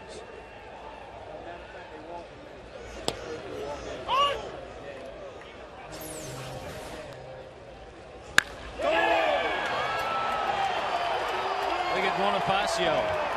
He knew it had the distance. Just had to wait to make sure it stayed fair.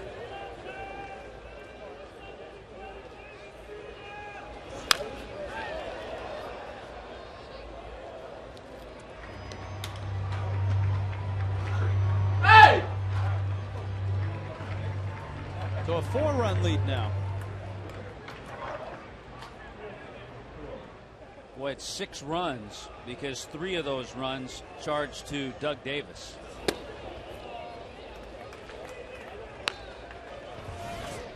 Firestone leaderboard. Fish home run leaders. Cantu. Paulino goes down. And up comes Coghlan.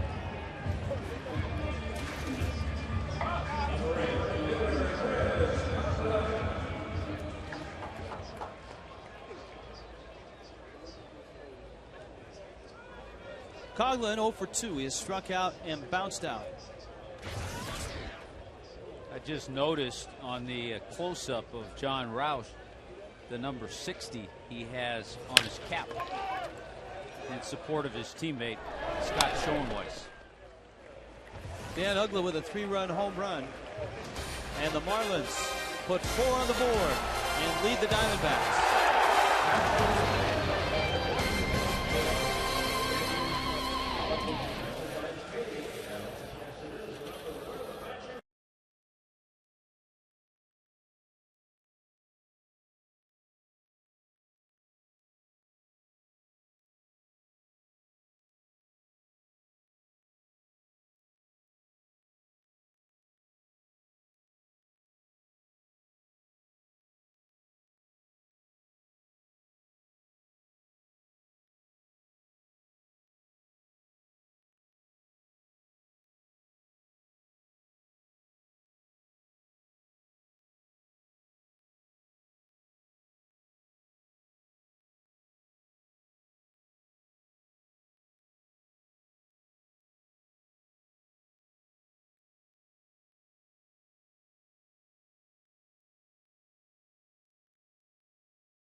7-3. Uggla with a 3-run shot.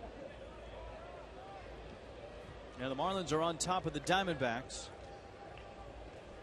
Chris Volstad, let's see if he can hold this lead. And that's been an issue for just about every starter in the Marlins rotation of late. Well, what a nice boost, though, and it just shows you what a 3-run homer can do every once in a while.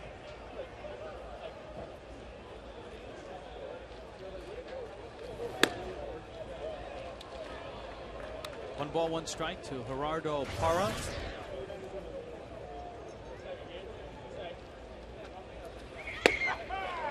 Good snappy breaking ball.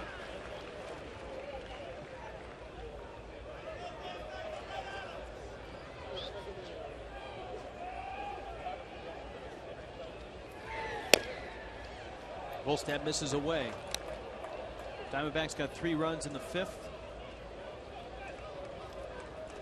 The big blow, a 2-run homer by Chris Snyder. Change-up. Oh, nicely done. That's a career high for Chris Volstad in strikeouts. You can eat and drink all you want for one low price with the Marlins. All you can eat seats. Get your fill of hot dogs, peanuts, nachos, soft drinks, and more from the comfort of your club seats.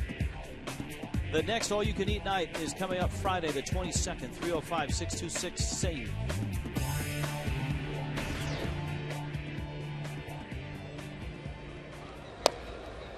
Justin Upton is 0 for 2. Well, it's a young career for Chris Volstad, and I'm sure he'll get to 8 strikeouts again and probably beyond. He'll probably get beyond in this game.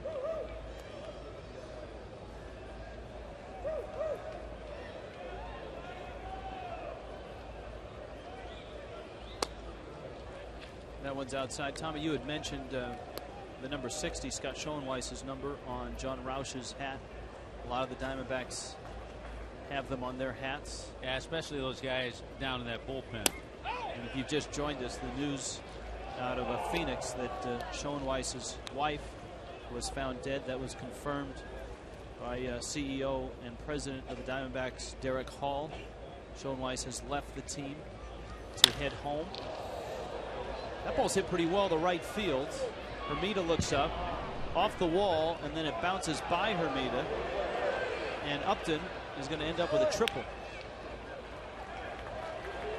I don't know if Jeremy felt that ball was going to get out of the ballpark, but it looked like he was fooled by the carom or wasn't in position. But you got to make that determination. Number one, if you don't think you can catch it, then you got to peel away and position yourself to play the carom. You got a runner who has good speed in Upton, and because it caromed so far back, Upton ended up at third base.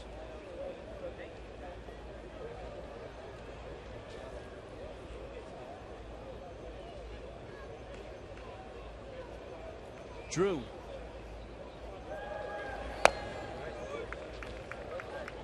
And the difference between a double and a triple, obviously with one out, ground ball here will score that run. Yeah, it gives the Diamondbacks a chance to get one back.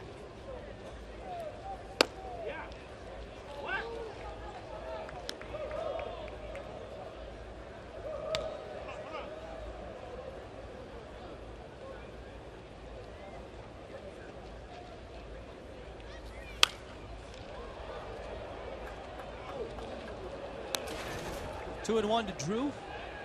Thinking about pitch counts, Chris is getting his pitch count near the 90 mark. Couple more pitches, he'll be at 90.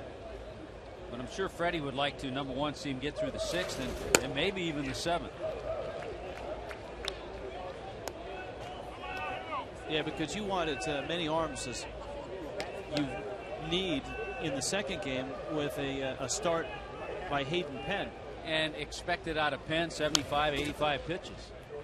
So that could be 4 innings, hopefully, maybe 5.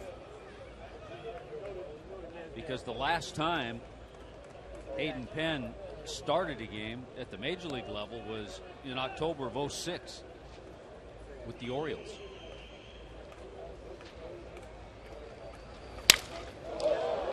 There's that ground ball we were talking about. Uggla flips over to first. And we check in with Frank Ford. Frank? All right, thanks very much, guys. Freddie telling us before the game Hayden Penn will be in the 60 to 65 pitch range. He's pitched exclusively out of the bullpen for the Marlins this year. Now, in his 12 appearances, he's not allowed a run in 8 of those 12. However, when he has allowed a run, it's always been more than one. So it's the big inning that's been the problem for Hayden Penn when the hitters have been able to figure him out. But he does have scoreless outings in 8 of his 12 appearances. And again, Freddie said about 60 to 65 is going to be his max in the second game. He could go to Badenhop after that, depending on where he is in the game. And that's the thing, because Badenhop is also a possibility, Freddie said, for Saturday, depending on what happens tonight. It's all very muddled right now. You know, one thing is clear, though, Frank. You made a big impression on those fans, the Volstash fans, up in the seats. We've received already text messages from fans wanting to know why you won't join the club. And so, as a result, we took it upon ourselves to check your monitor. There you are. Oh, wait a minute. The monitor's back down here. Hang on. Oh, goodness. Yeah.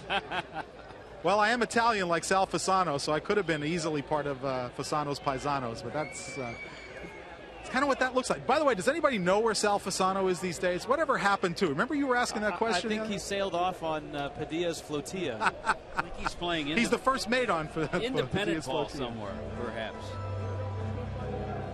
Mark Wiley's out to talk to Chris Volstad now.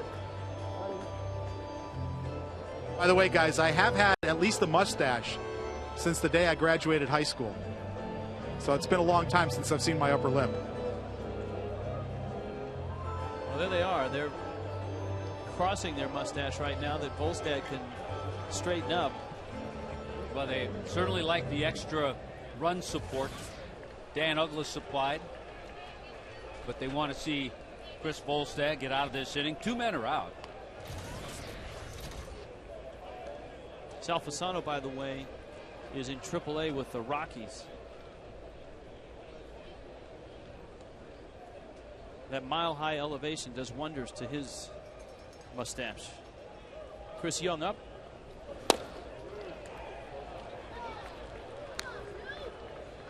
Keep your eye on Reynolds. Remember, he stole a couple of bags in the 5th inning. Got a couple of big jumps off Chris.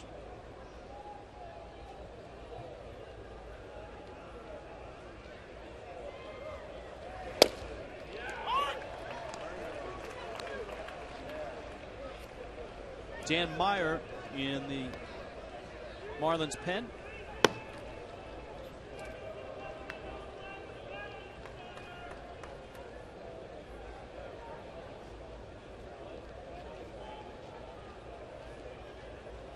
He's running. Big jump. 3rd stolen base for Reynolds.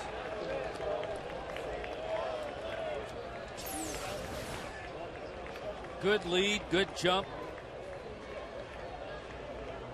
And the throw a little bit to the shortstop side. I don't know if it would have had him had it been on target, though. The big night for Reynolds as far as steals. Swing and a miss. Not a big night for Young. 3 of Volstad's 9 strikeouts.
Up, Doug Davis, freeze it. You think that's a hit? Think again. It's a 1-3 in the books. Frostbrewed Coors Light freeze can. So 7-4, Marlins on top. Here comes De Aza. Yeah, that's all for Chris Volstad. You have to wonder if Volstad had not been the leadoff hitter in this inning, if Freddie would have tried to maybe have gotten another inning out of him. But on the other hand, the Diamondbacks, the last 2 innings, have had better at-bats, better swings, and they've scored all their runs, their 4 runs in the last 2 innings. So Freddie makes the change, De Aza, and remember we saw Dan Meyer warming up in the bullpen. Roush a fastball, and it's fouled back. It's 1-1.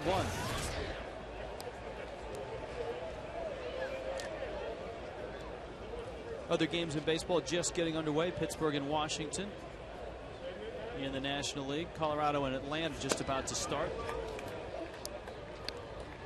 If you're looking for the first pitch here, you're 2 hours late.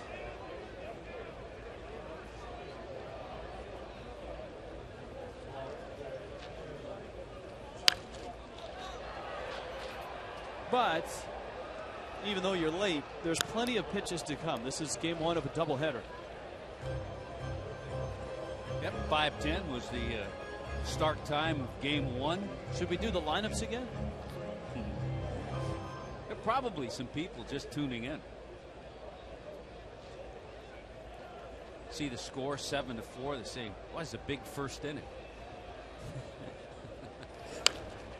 Tough assignment for De Aza, by the way. He hasn't gotten a lot of playing time since he joined the ball club. We've seen him the last couple of years in spring training. He's had some injuries that have kept him out of a lot of playing time.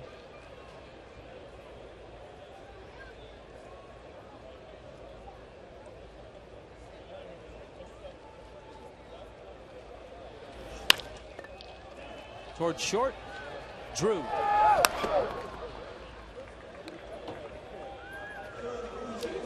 One down, here comes Bonifacio. If you just tuned in, you missed Dan Uggla's 3-run homer, an RBI double by Cody Ross.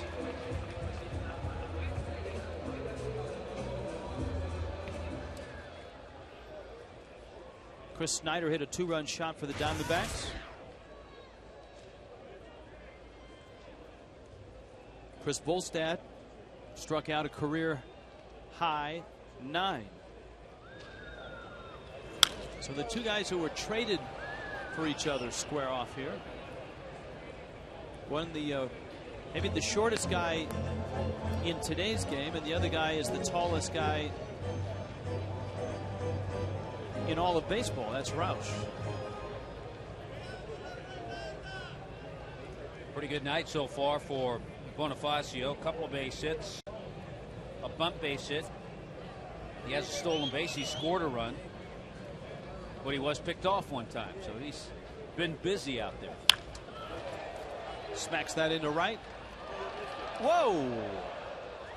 Upton may have lost it, or may have been fooled by the swing. That was one of those full swings. You hit it off the end of the bat, and then you go, uh-oh, the ball's not hit very hard. But a good recovery by the youngster Justin Upton.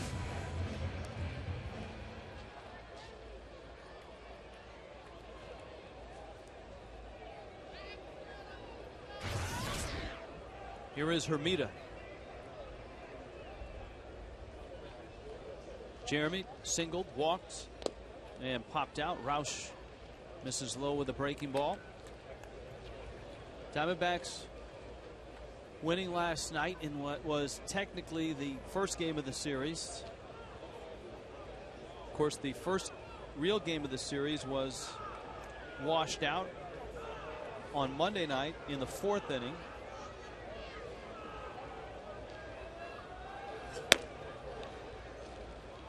So what you're getting tonight are games 2 and 3. That's not easy to do. Did you just see what Roush did? He threw the ball back simultaneously with the home plate umpire, Chris Guccione. Takes a lot of timing, a lot of PFP. That to do does. that. Pitchers and umpires work on that in spring training.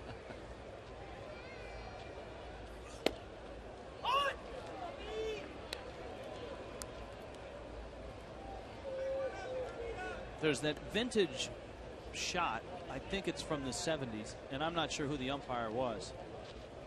Here's the 2-1. A roller. Reynolds fires it to first, and Hermida is out. Hold that thought, Rich. I'm going to Google to see if I can figure his name out.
Marlins on top 7-4. It's the 7th. And here you go with the changes. Alejandro De Aza is out in center field. And that's going to switch everybody around in the outfield. Yeah, Freddie makes the double switch. Coming out of the game is Chris Coghlan. So moving over to right field is Cody Ross. And going from right field to left field is Jeremy Hermida.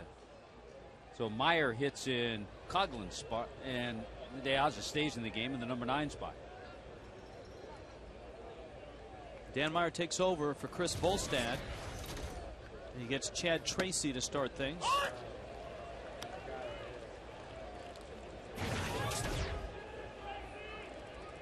Meyer's numbers.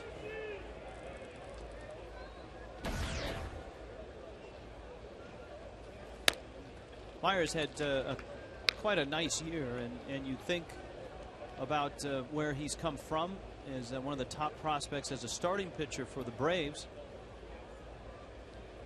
Traded over to Oakland in the Tim Hudson deal. I think we've seen, too, the ability to come in, challenge hitters, good fastball, some breaking balls, slider.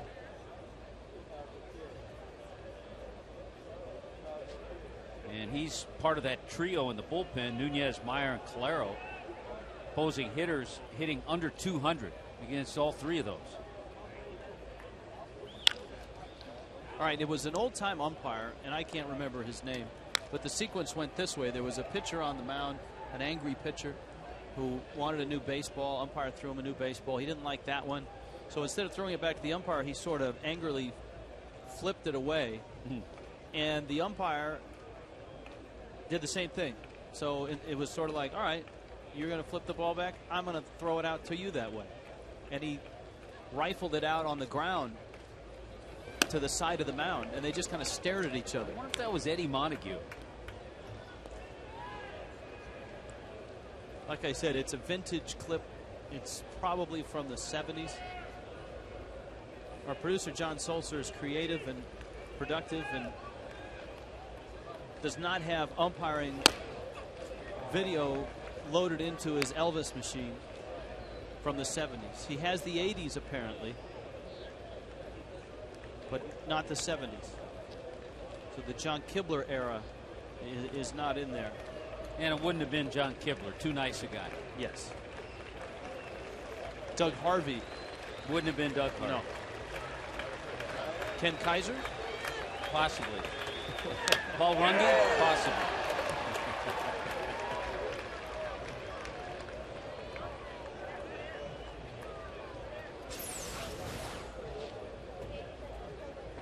Almost a strikeout. Look at that ball hitting the mask of Ronnie Paulino.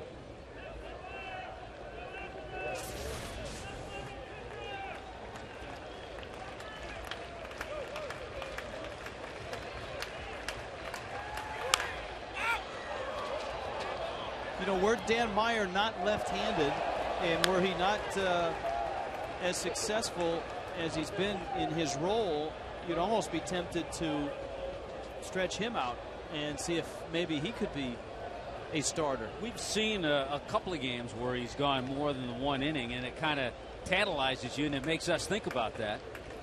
But, I mean, if you're Meyer, he has found a role in which he's flourished.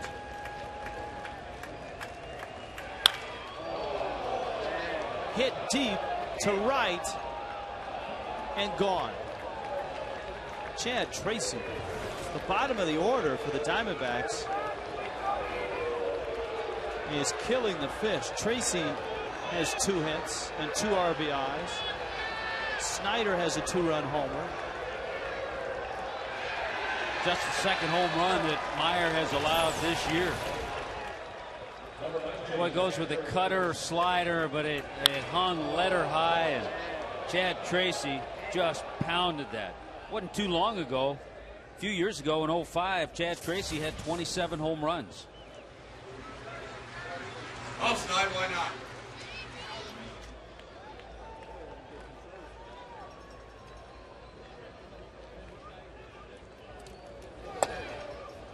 Snyder takes a strike. It's 7-5. It doesn't feel like it. It should be 7-5 with all the base runners the Marlins have had and big hits.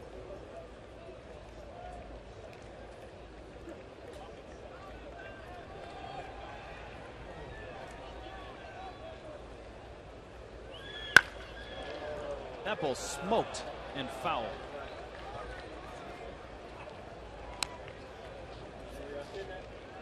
You know, we've talked about it and we mention it all the time. We'll see a little taste of it when we get into interleague play in the American League.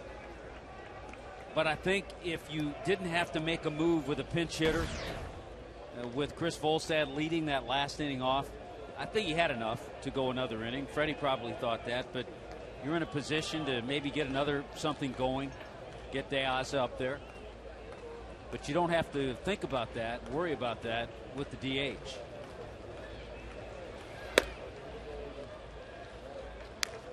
But on the other hand, I've heard American League managers say it's a move you have to decide when to take that pitcher out of a game. That decision isn't made for you.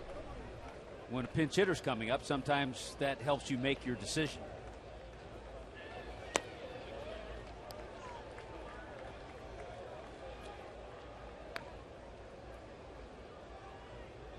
Eric Burns is on deck. Clean uniform and all. That not for long. What if we got a new belt? We saw Burns break his belt last night with a variety of moves. Head first slides. He had that kung fu kick out and left on that ball that got away from him.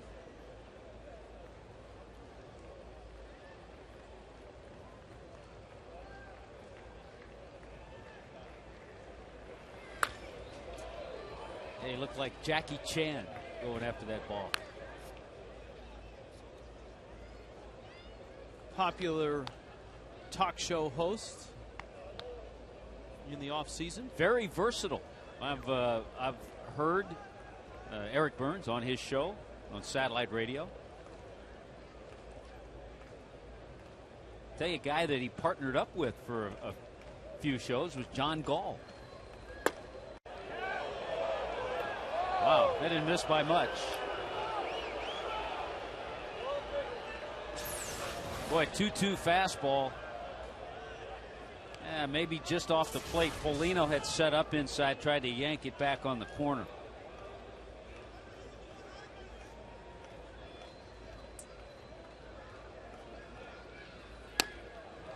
Lost him. In the second game of our doubleheader, we'll be joined via the phone line by Tim Grubbs, the voice of the Zephyrs. Maybe we can get a clearer picture on Bug Night, the new promotion that they had that did not go over well with Chris Coughlin. Yeah, we'll talk to Tim Grubbs about Coughlin. We'll talk to him about Brian Sanchez, who had a nice inning last night. Find out about some of the other Marlins, how they're doing. Cameron Maben. Your attention, please. Spin hitting for the Diamondbacks. Batting for the pitcher, John Roush. Number 22, Eric Burns. Burns, spin hitting. So it's Eric Burns.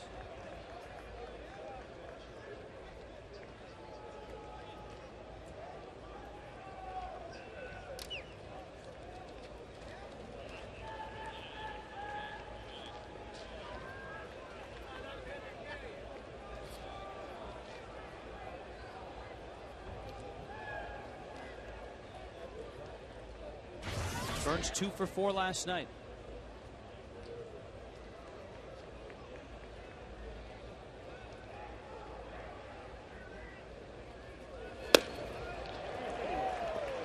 And a healthy cut. Part of those good Oakland teams.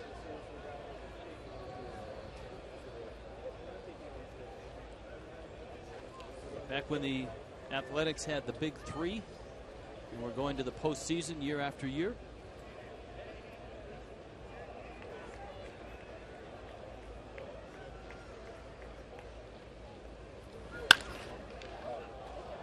He would have fit in on those Oakland teams in the 70s. Yeah, you can picture him with that green and gold uniform, the white shoes. He had a girl mustache.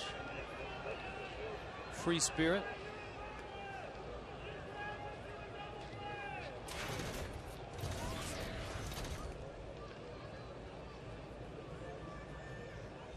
He talked about it the other night, the year he had a couple of years ago with 21 home runs. He stole 50 bases.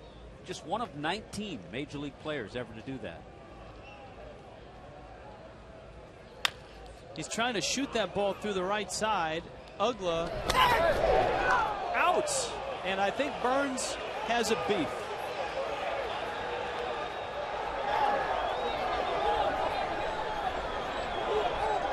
A.J. Hinch is on his way out. Well, they're trying to get Burns out of there in case he wants to make a move, a double switch, and keep Burns in the game. He doesn't want him to get tossed. The naked eye, from the vantage point we had, it looked like he was safe. We'll get a chance to see another angle. Certainly Eric Burns thinks he was safe. Mike Estabrook is the umpire. Had some tough calls. Had a couple of check swing calls that have not gone the Diamondbacks' ways.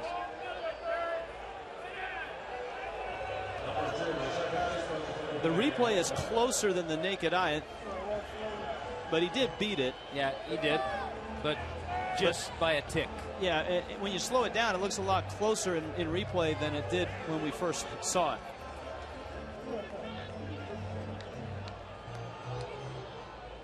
But you could clearly see Burns trying to shoot the ball, as you said, through that hole on the right side.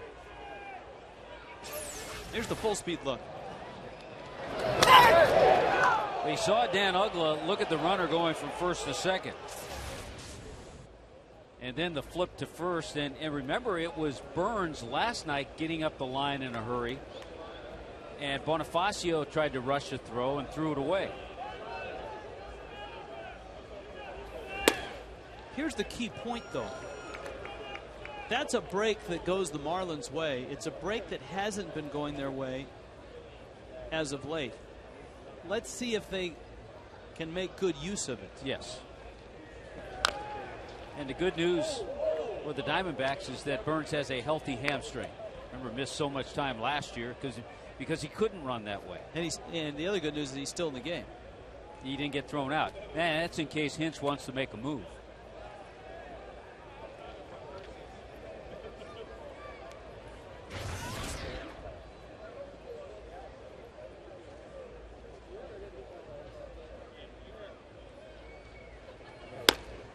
Lopez takes outside, and Meyer certainly doesn't have his best stuff. He's fallen behind 2-1.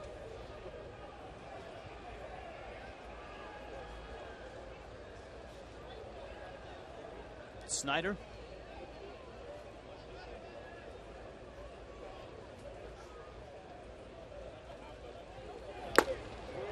And there's a good fastball. Can't believe it. He's in the dugout.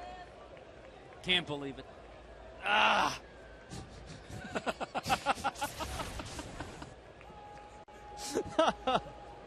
He's just a little intense, but that's what makes him so much fun to watch.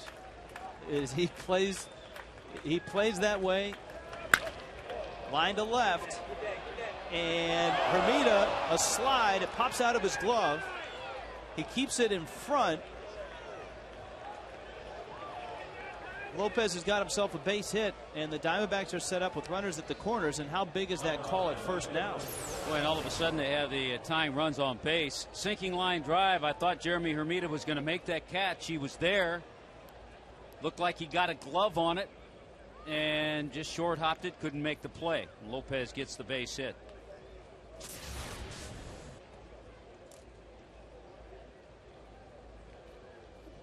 So it's Parra now.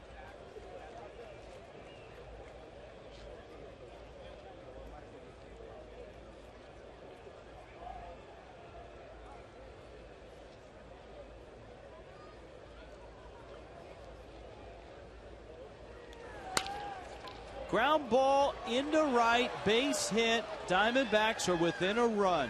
Wow. And remember how they scored when they put together their big inning last night in the 7th inning. There were a few balls. Parra hit one. It wasn't hit that well. This one, jam shot just in the hole on the right side. That allows the 6th run to come in, and that's going to be all for Dan Meyer. 1-run game. Freddie dips to the bullpen again. Here's a Marooney called to the pen. When you need a car, truck or van, who you gonna call? Marooney!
Script as the Marlins lead is melting. Kiko Calero comes out of the bullpen to try to stop this inning.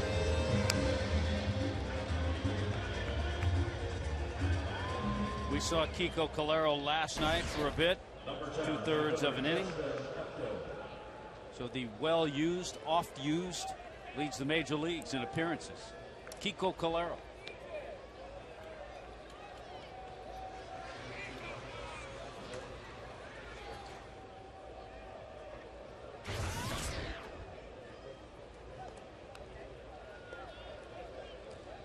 Justin Upton, who has tripled,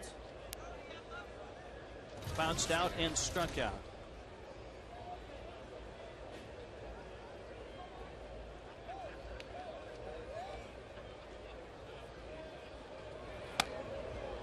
Calero misses up. Pretty good speed on the bases too, with Lopez at second and Parra at first. Remember, the first 6 innings were Chris Volstad's. Meyer gets an out here in the 7th.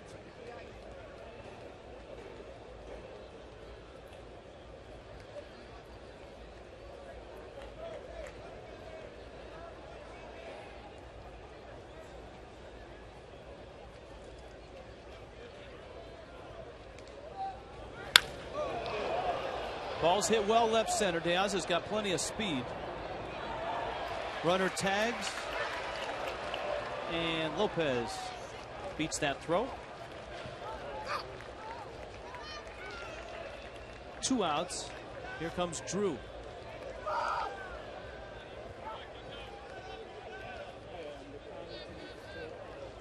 Tell you what, if you're Diaz, you have to be real careful with that throw. I'm assuming he saw where Parra was, the runner at first, because Parra was not tagging. If Parra's tagging and he throws where he did, Parra's at second base. And all of a sudden another runner is in scoring position.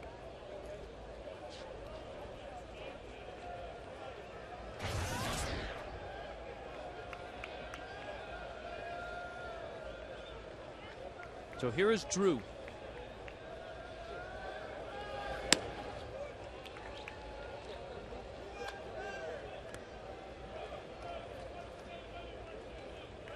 Stephen Drew, a star at Florida State.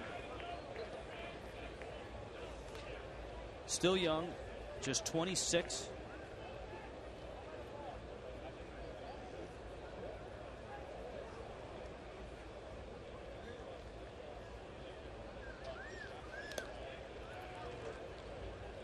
Calero thinking about that speed at first base in Parra.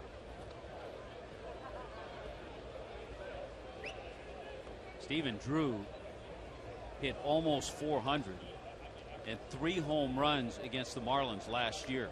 They had trouble getting him out. I think 2 of those home runs were against Ricky Nolasco.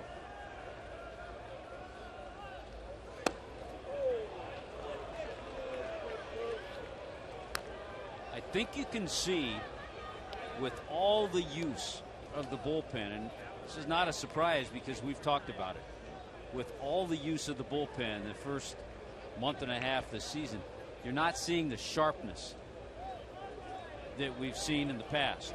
Dan Meyer a little bit off. Kiko Calero not quite what we've seen with his sliders.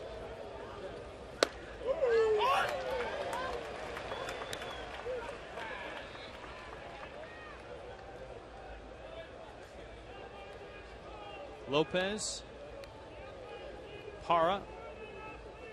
And you know what? It's a common problem around baseball. You and I listen and watch to many other games, and it seems like you hear the same dialogue between broadcasters.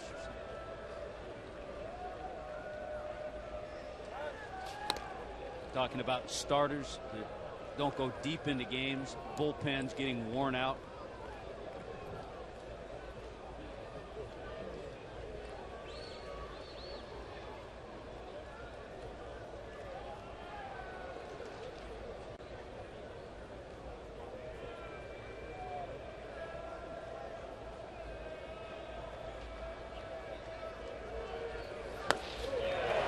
There's a good slider. It's 2-2. You notice the difference in the last 2 sliders. The one that was strike 1 was kind of a frisbee, just a get me over slider. That one had that down and in bite to it to get strike 2. So 2 completely different sliders. In relief, Calero right behind Broxton.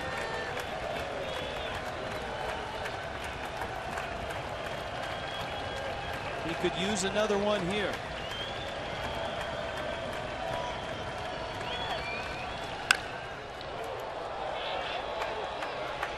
Right center, Teaza. Diamondbacks inch a little closer.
It was a lot of good Chris Bolstad. He ended up with a career-high 9 strikeouts in his 6 innings of work.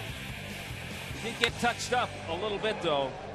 The home run by Snyder inched the Diamondbacks a little bit closer. They brought in their big guy, John Rouse, but a fastball to Dan Uggla. 3-run shot. Uggs has 4 RBIs in this game tonight. Dan Meyer had some struggles. Another home run, this one by Chad Tracy, the first baseman. And once again, the Diamondbacks got a little bit closer, and all of a sudden it's a 1-run game right now going to the bottom of the 7th inning. Most runs the Marlins have scored in the last 10 days. We check in with Frank Ford. Francis? Rich, thanks very much. Andy Fox, the Marlins first base coach, has a very nice connection with the Diamondbacks. Played there for 2.5 seasons. Now, the funny thing about Foxy's career is he won a World Series ring as a rookie with the Yanks in '96. Got sent to Arizona in '98, where he became an everyday player, had 502 at-bats, hit 277 with a career-high 9 homers. However, the Yankees won the World Series that year. He missed out on a second ring. Traded to the Marlins in mid-2000. What happens the following year? The Diamondbacks win the World Series. But Andy gets a World Series ring, his second with the Marlins in 2003. So he said, you know what? I didn't want to get greedy. I got 2 rings, and I just missed out on 2 just because of the business of baseball. But he said that '98 season in Arizona, really enjoyed it. He was a utility player, a very good one throughout his career. But he said that '98 year proved, at least to himself, that he could be an everyday guy if need be. That was Buck Showalter's club, and I believe Carlos Tosca was on that staff with Showalter. Here's the 2-0. Ground ball to short. Drew in time to get Hanley. Fish Friday. That would be this Friday. Marlins and Rays, 7:10. Grab a CBS 4 for 54 pack. Play Billy Bingo for your chance to win one of 100 opening day lineup cards. By the way, in case you're wondering, in that '98 season for Andy Fox and the Diamondbacks, hit 277, 502 at bats, 21 doubles, 9 home runs, 6 triples.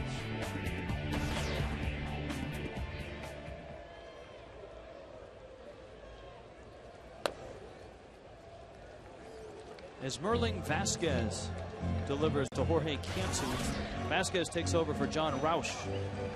One of those pitchers, you hear us use that term, he slings the ball, kind of wraps the ball, and then slings it toward the plate. Good fastball, good slider.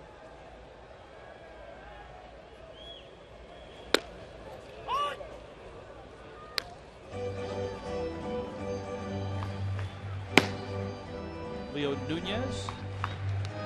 Just in checking Carlos's bio, he was part of that '98 original Arizona coaching staff. And then he served a second term in office in Arizona on Bob Melvin's staff for a couple of seasons.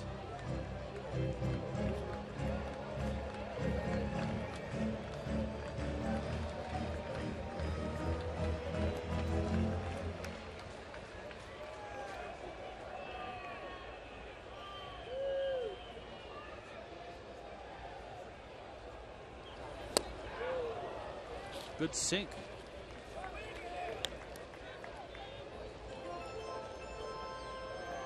And it has that loose, whippy delivery. Pitchers, right-handers especially, been trying to use the slider away to Jorge, and then they come in like that last pitch inside with the good fastball. Does it seem to you that there are a lot more whippy slingers that are right-handed than left-handed? Yes. Why is that? I guess here's the 2-2. Man, boy, that whip it off and whip it good. 98 miles an hour. You can whip it. And he did. That ball had some life to it.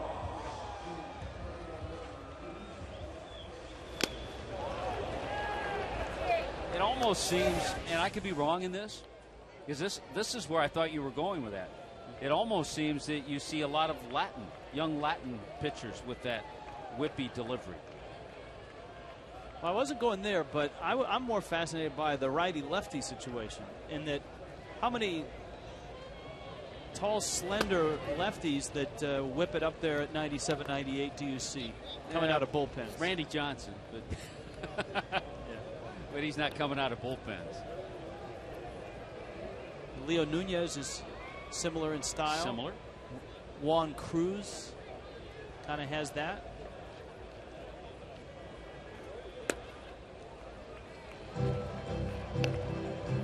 Volquez and Cueto in Cincinnati kind of have that, although they're not that tall and lean, but they have that whippy arm action. Well, I was just thinking with Randy Johnson's name coming up,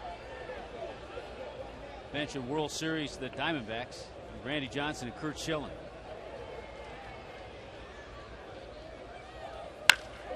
Cody Ross Whip jumps on that one. Whip it. Tommy Hutton channeling Devo. Yeah, Cody just continues his tear. We talked about Cody Ross coming into this game 7 for his last 12. He's 2 for 2 tonight with a pair of walks and a pair of doubles.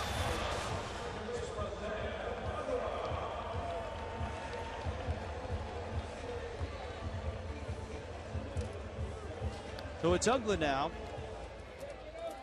A bases loaded walk and a 3-run homer.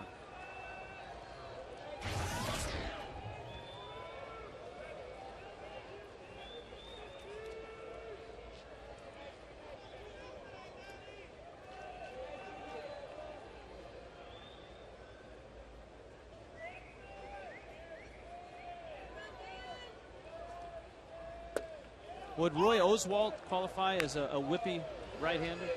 Yeah, but not a tall, lean one. Oswalt's about 5'11", 6 feet. Jake Peavy have that whippy action?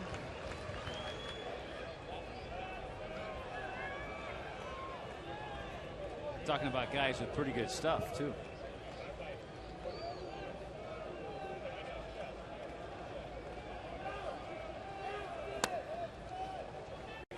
This is another area, and I think we've seen this with the Marlins.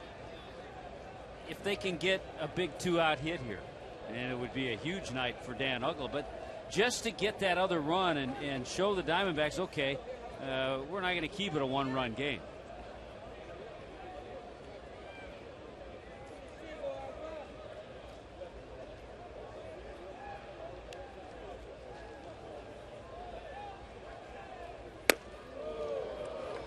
Our Jaguar performer of the game, Dan Uggla, 3-run shot.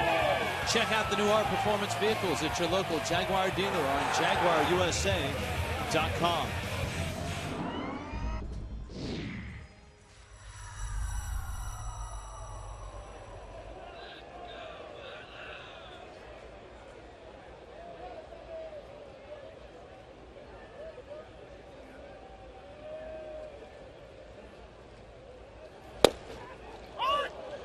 knees, 2-2. Another good live fastball from Vasquez.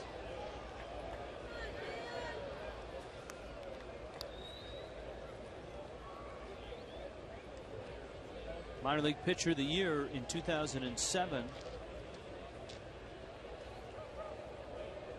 I think his teammates just call him Esmeralda Vasquez.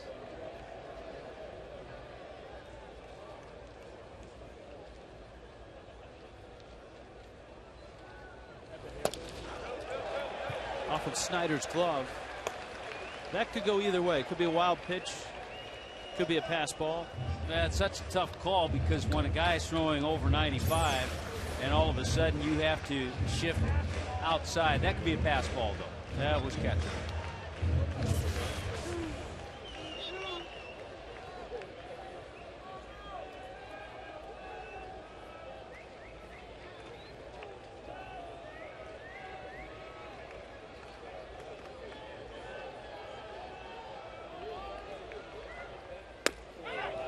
Got him. E drops the hammer on Uggla.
Kiko Calero, Dan Meyer, Leo Nunez. Marlin hold leaders, just as middle relievers keep their team in the game. You too can stay in the game with Just for Man hair color. And speaking of, there is Leo Nunez. Thought I heard you just mention Leo Nunez as he appears here in the 8th inning.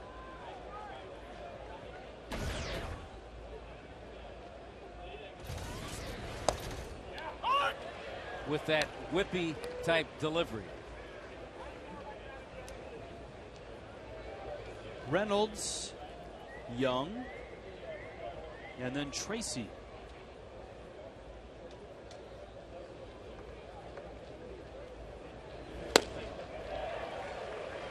Oh, 2. Reynolds has struck out, walked, and singled. 1-run game, 8th inning. The 8th inning belongs to Leo Nunez.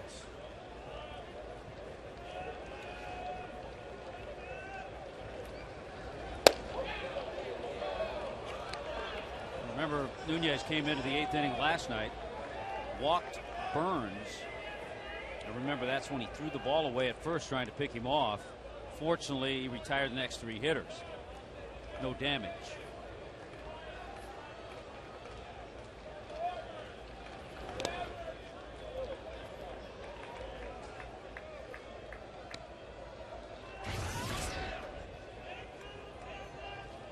Reynolds had the home run last night.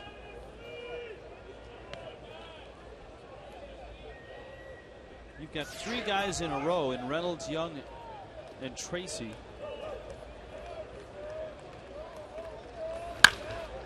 Smacked into left field. Reynolds, his bat is coming to life. Well, his legs have been coming to life tonight, too. 3 stolen bases, so all of a sudden you look at him a little differently now on first base in a 1-run game.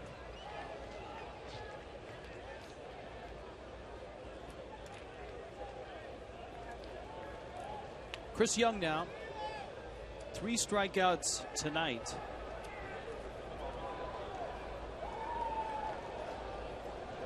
.36 on the season.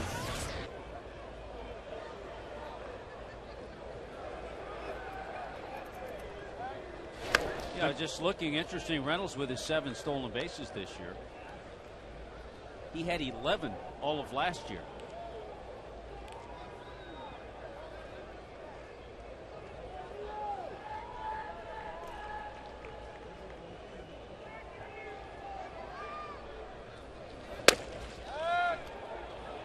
Young trying to bunt. And he missed it by a bunch.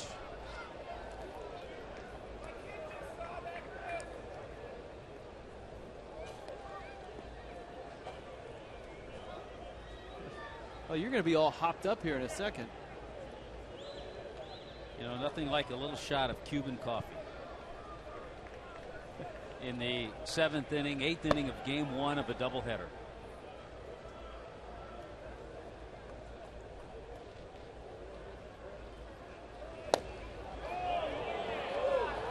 One ball, 1 strike.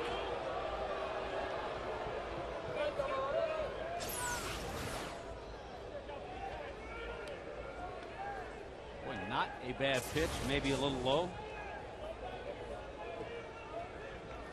Young has struck out 3 times, and so A.J. Hinch, the Diamondback manager, having him bunt, and he doesn't look all that comfortable doing it. No, he doesn't. He has not had good attempts.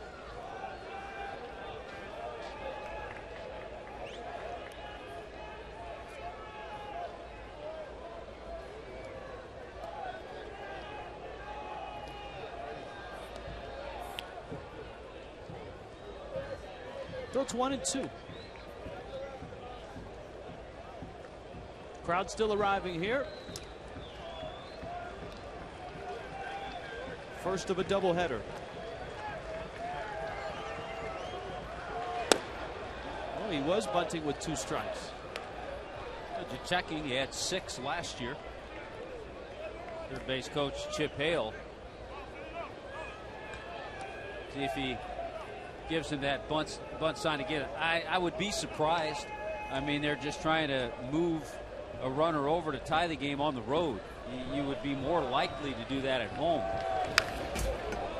And yeah, he wasn't bunting again. You get the sense too that if this doesn't work, this whole have Chris Young bunt thing doesn't work, they might want to send Reynolds, who has stolen 3 bases tonight. That thing has worked pretty well for him.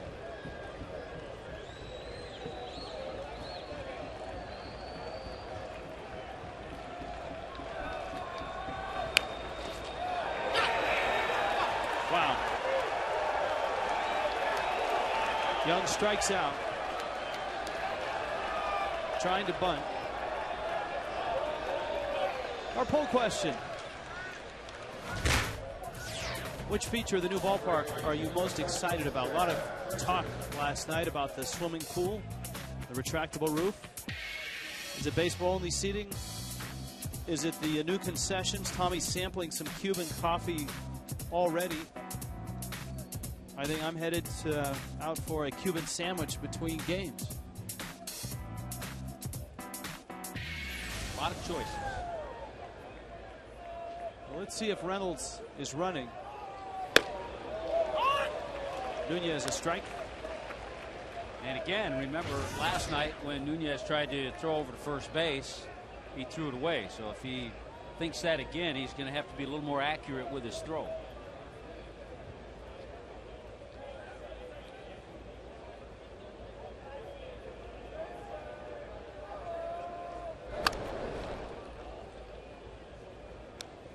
But I'm with you. You have to think Reynolds is thinking about a steal.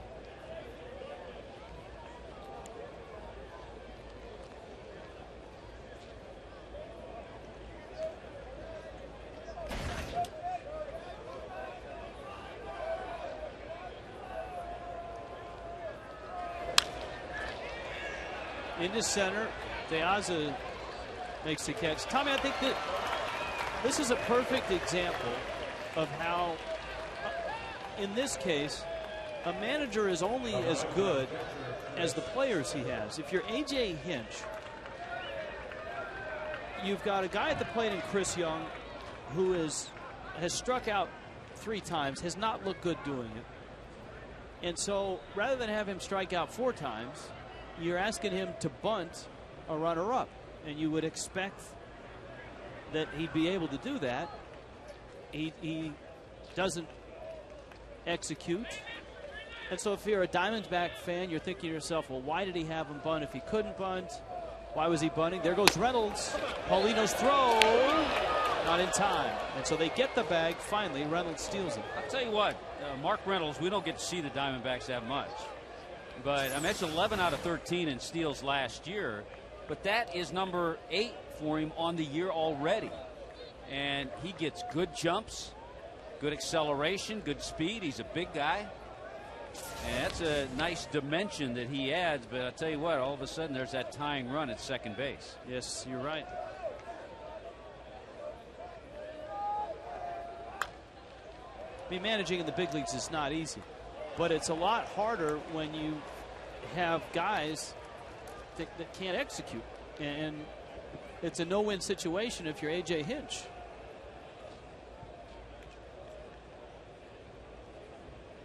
He runs into probably some of the same issues that Bob Melvin had. Well, you know what? All the good managers, all managers, period, will tell you that. You know, they're as good as their players are. You try to put them in a position, if you can, you don't always have that opportunity, in a position where they can succeed. You would like to have a good bunter up in that situation. But again, in this day and age in baseball, with fewer extra men on the bench because you have more guys down in the bullpen, you can't do that all the time. You have to play with the hand you're dealt.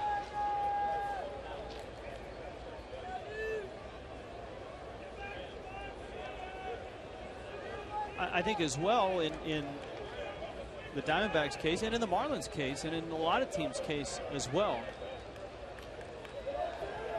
Here's the 1-1. Chopped up the middle. Hanley has it. Spins. Got him. Big out. Big play. Hanley Ramirez. Far to his left.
Chris Volstad. Not spectacular, but solid. 9 strikeouts, a career high, at least 1 strikeout in every inning for the big right-hander out of Palm Beach Gardens. Right now, hoping his bullpen can get it done. Maybe see his offense add on a little bit here in the bottom half.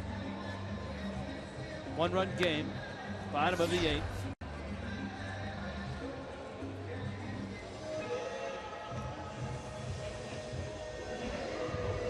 Matt Lindstrom in the bullpen.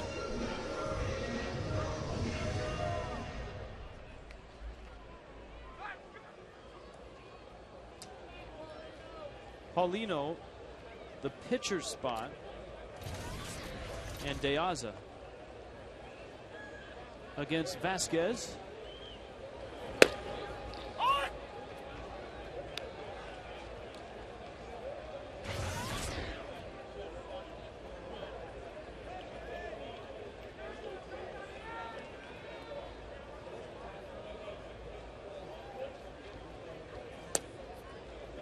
Vasquez in relief of John Roush. This was a Doug Davis start.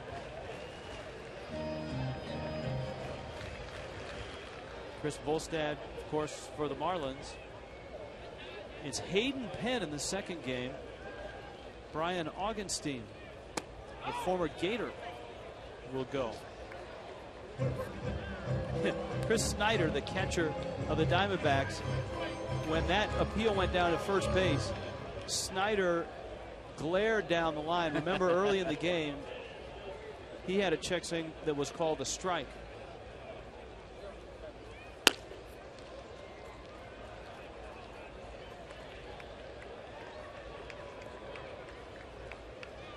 Yeah, it was way back in the 3rd inning.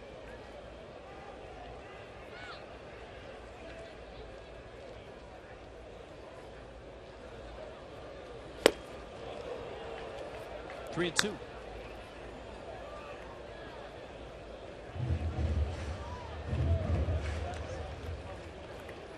Ross Glode on deck. That's the pitcher spot.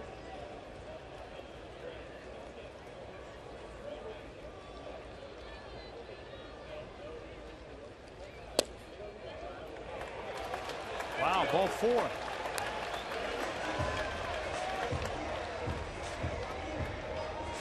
This Saturday on Fox Saturday Baseball, interleague play. Ryan Howard and the Phillies head to Yankee Stadium to take on the Yankees and Derek Jeter.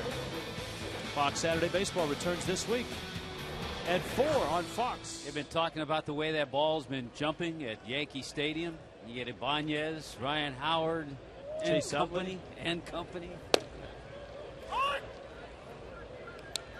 The Yankees have been playing well, and they're off to a 4-0 lead against Baltimore tonight in the 3rd. Yankees trying to make it 8 in a row. Swisher, Cano, and Cabrera have all homered.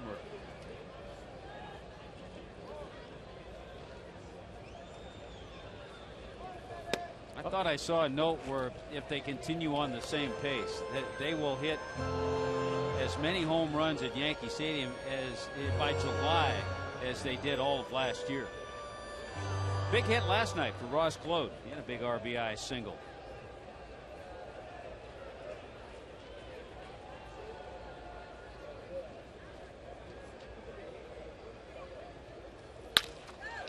Ground ball to short. Drew bobbles. Safe at first. Ball gets away. Paulino rumbling. Will stop at 3rd. E6. I think a lot of infielders underestimate the quickness that Glode has getting up the line, and on the bobble, I think Drew still thought he had a chance to get him at first base. But it's an error all the way. And again, the Marlins with an opportunity, as you talked about, Rich, to take advantage. Try to take advantage of some of that stuff. They've seen the other clubs do that against them. Mel Stottlemyre Jr.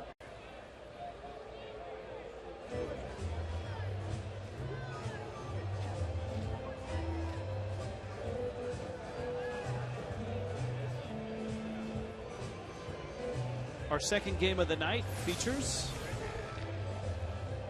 Augenstein from the University of Florida and Hayden Penn. Augenstein making his second career Major League start, and Hayden Penn, who's pitched out of the Marlins bullpen, making his first start in the big leagues since '06 when he was with Baltimore.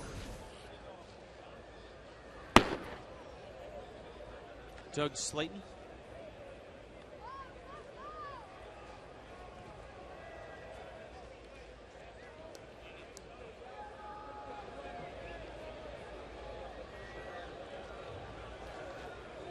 Well, let's see if De Aza can put it in play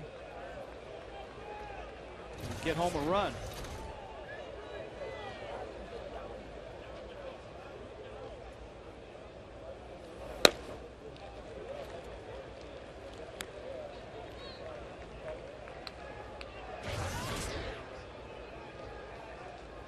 De Aza is a good bunter.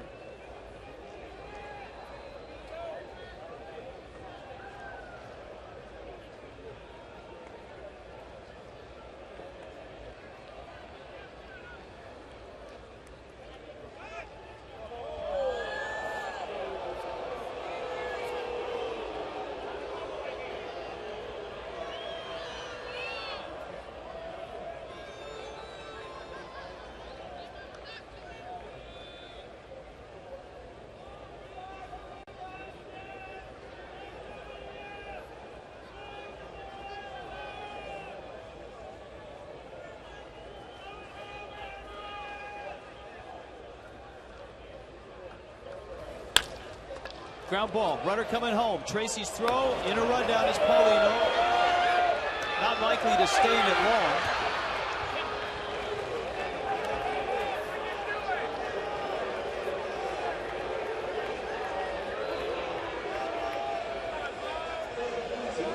One out. Yeah, you make that determination to go on contact. You're hoping for a bobble.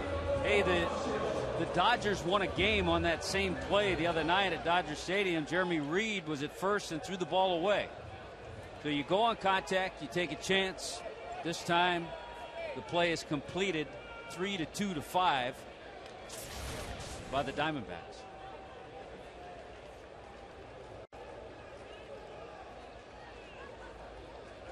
Bonifacio.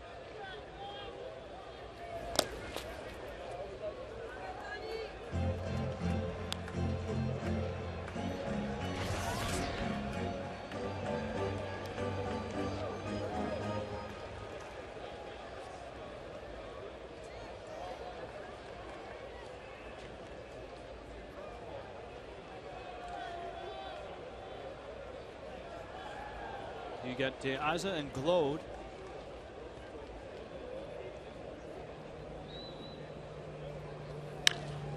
In the air, Para. 2 outs. Well, and the D-backs 1 out away from working out of this. Number 27, Here is Hermida.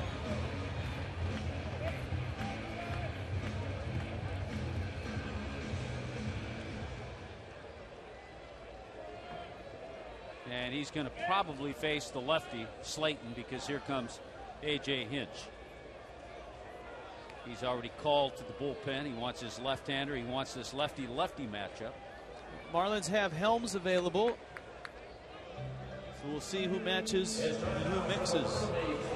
Marooney called to the bullpen. When you need a car, truck or van, who you gonna call?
And you had talked about the possibility, and it gets down to that short bench.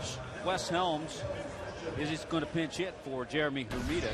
And on the bench, John Baker is there, and we've talked about Alfredo Amezaga probably not going to see action.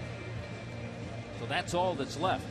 But Freddie sees the importance of trying to get one more run to make it a 2-run game. Sends up his veteran pinch hitter, Wes Helms.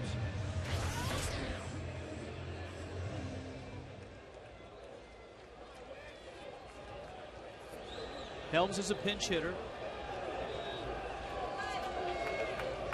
Slayton called up today from Reno.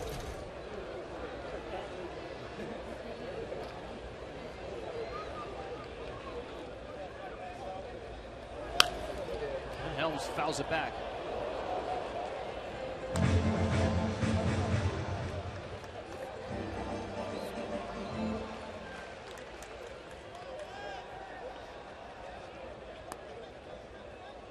Slayton, a lot of time with the Diamondbacks 07 out of their bullpen. This is his 117th appearance in the big leagues.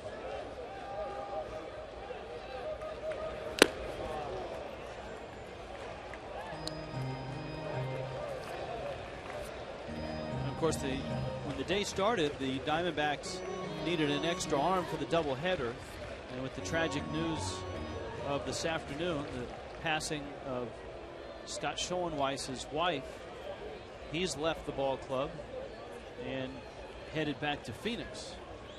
Thus the number 60 on the cap of the Diamondbacks.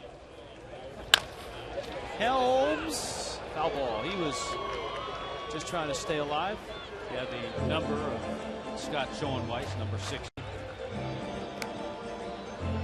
One thing about teams, and it's the same in every sport, but baseball I think even more so because you're together so much in clubhouses, on buses, planes, long road trips.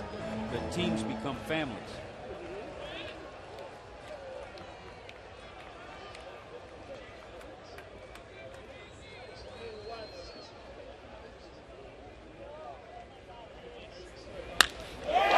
Center field, that's a base hit.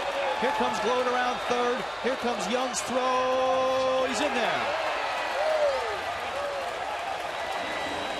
Well, one pro driving in another pro. Another great at bat by Wes Helms coming off the bench in a pinch hitting role. Hard single up the middle. Gives the Marlins that 2-run cushion. 2-strike hitting, too. Gloat with a nice jump, 2 men out, good turn coming around third. Strong throw from center field, but Gloat beats the throw.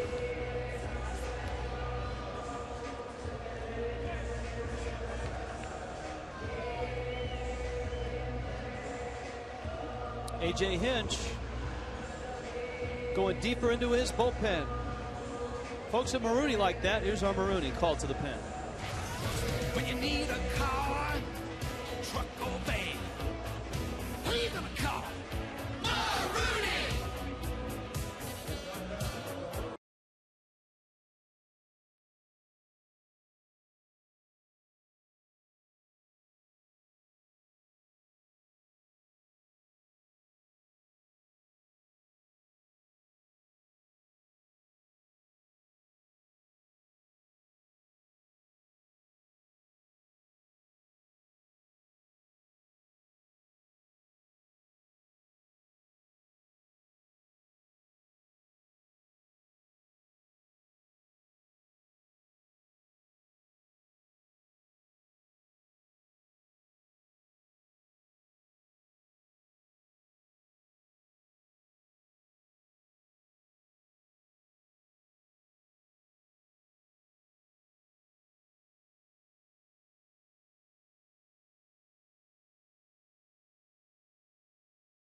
Big insurance run makes it 8-6.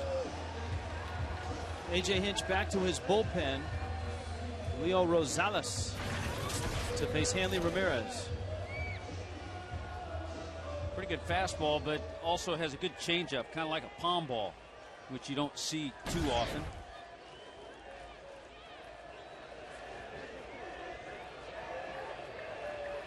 You see Montero comes in the double switch. At the corners with 2 outs.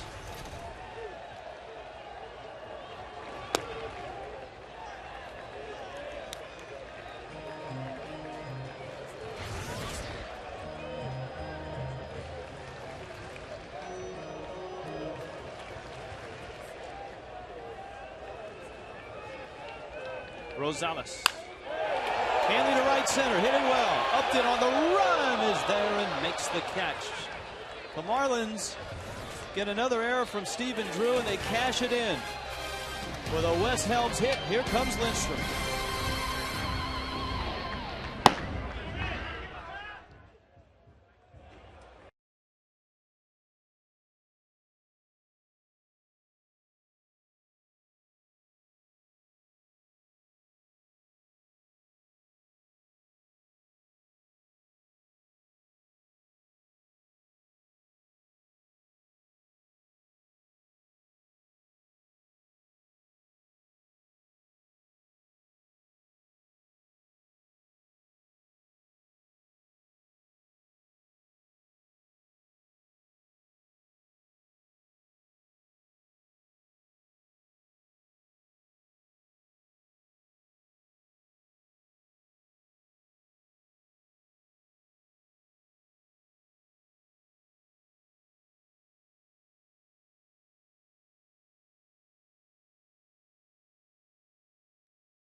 (8-6).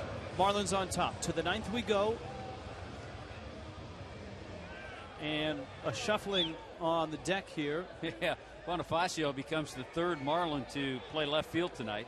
He moves out there. Wes Helms moves into third base after his big pinch hit RBI single. And Matt Lindstrom comes in to try to close it out, get the save, pick up save number 8. And it's Montero, the catcher, who leads it off. That would be strike 1.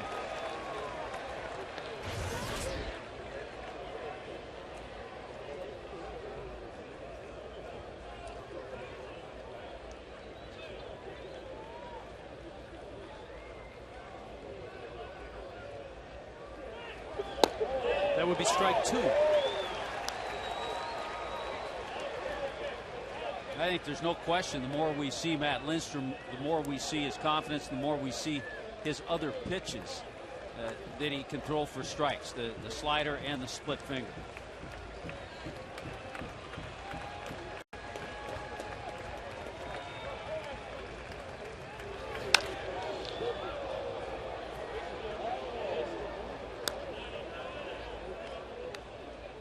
Lindstrom last worked on Saturday against the Dodgers. He didn't pitch last night, but he warmed up last night, which is important, as Tommy noted. The more work, the sharper he gets.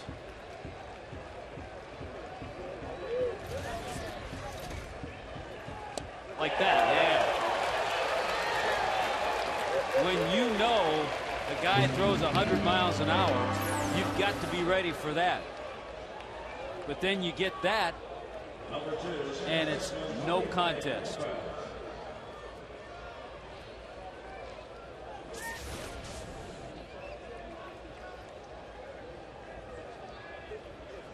Lindstrom's last 3 outings as he tries to save this game for Chris Volstad.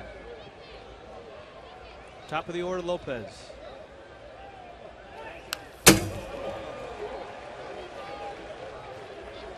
A wake-up call for all of you listening in Dolby.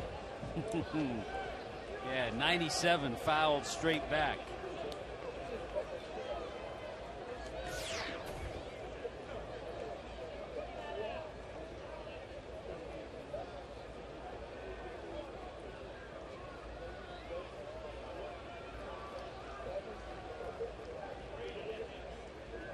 Oh, 1.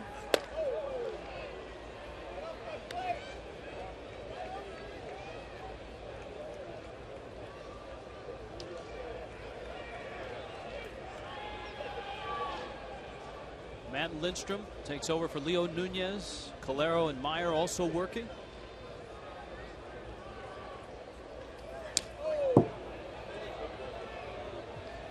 Two and 1. I think every once in a while you'll see an overthrow, such as that last pitch.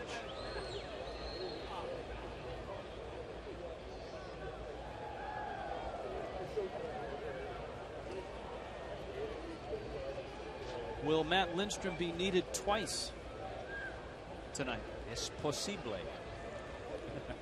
That's just the Cuban coffee talking. To first, Cantu. 2 down. I'm just looking back. The Marlins twice this month. The high that they've had in runs is 8. They scored 8 in the first game in Denver, won that game, and they've gotten 8 runs tonight. Here's a pitch by pitch. Good high heat, 97 miles an hour. Missed inside with the good fastball. Another fastball gets away. But then a little two-seamer there. That's one thing Matt learns, that he can use that two-seam fastball and get some ground ball outs. Para.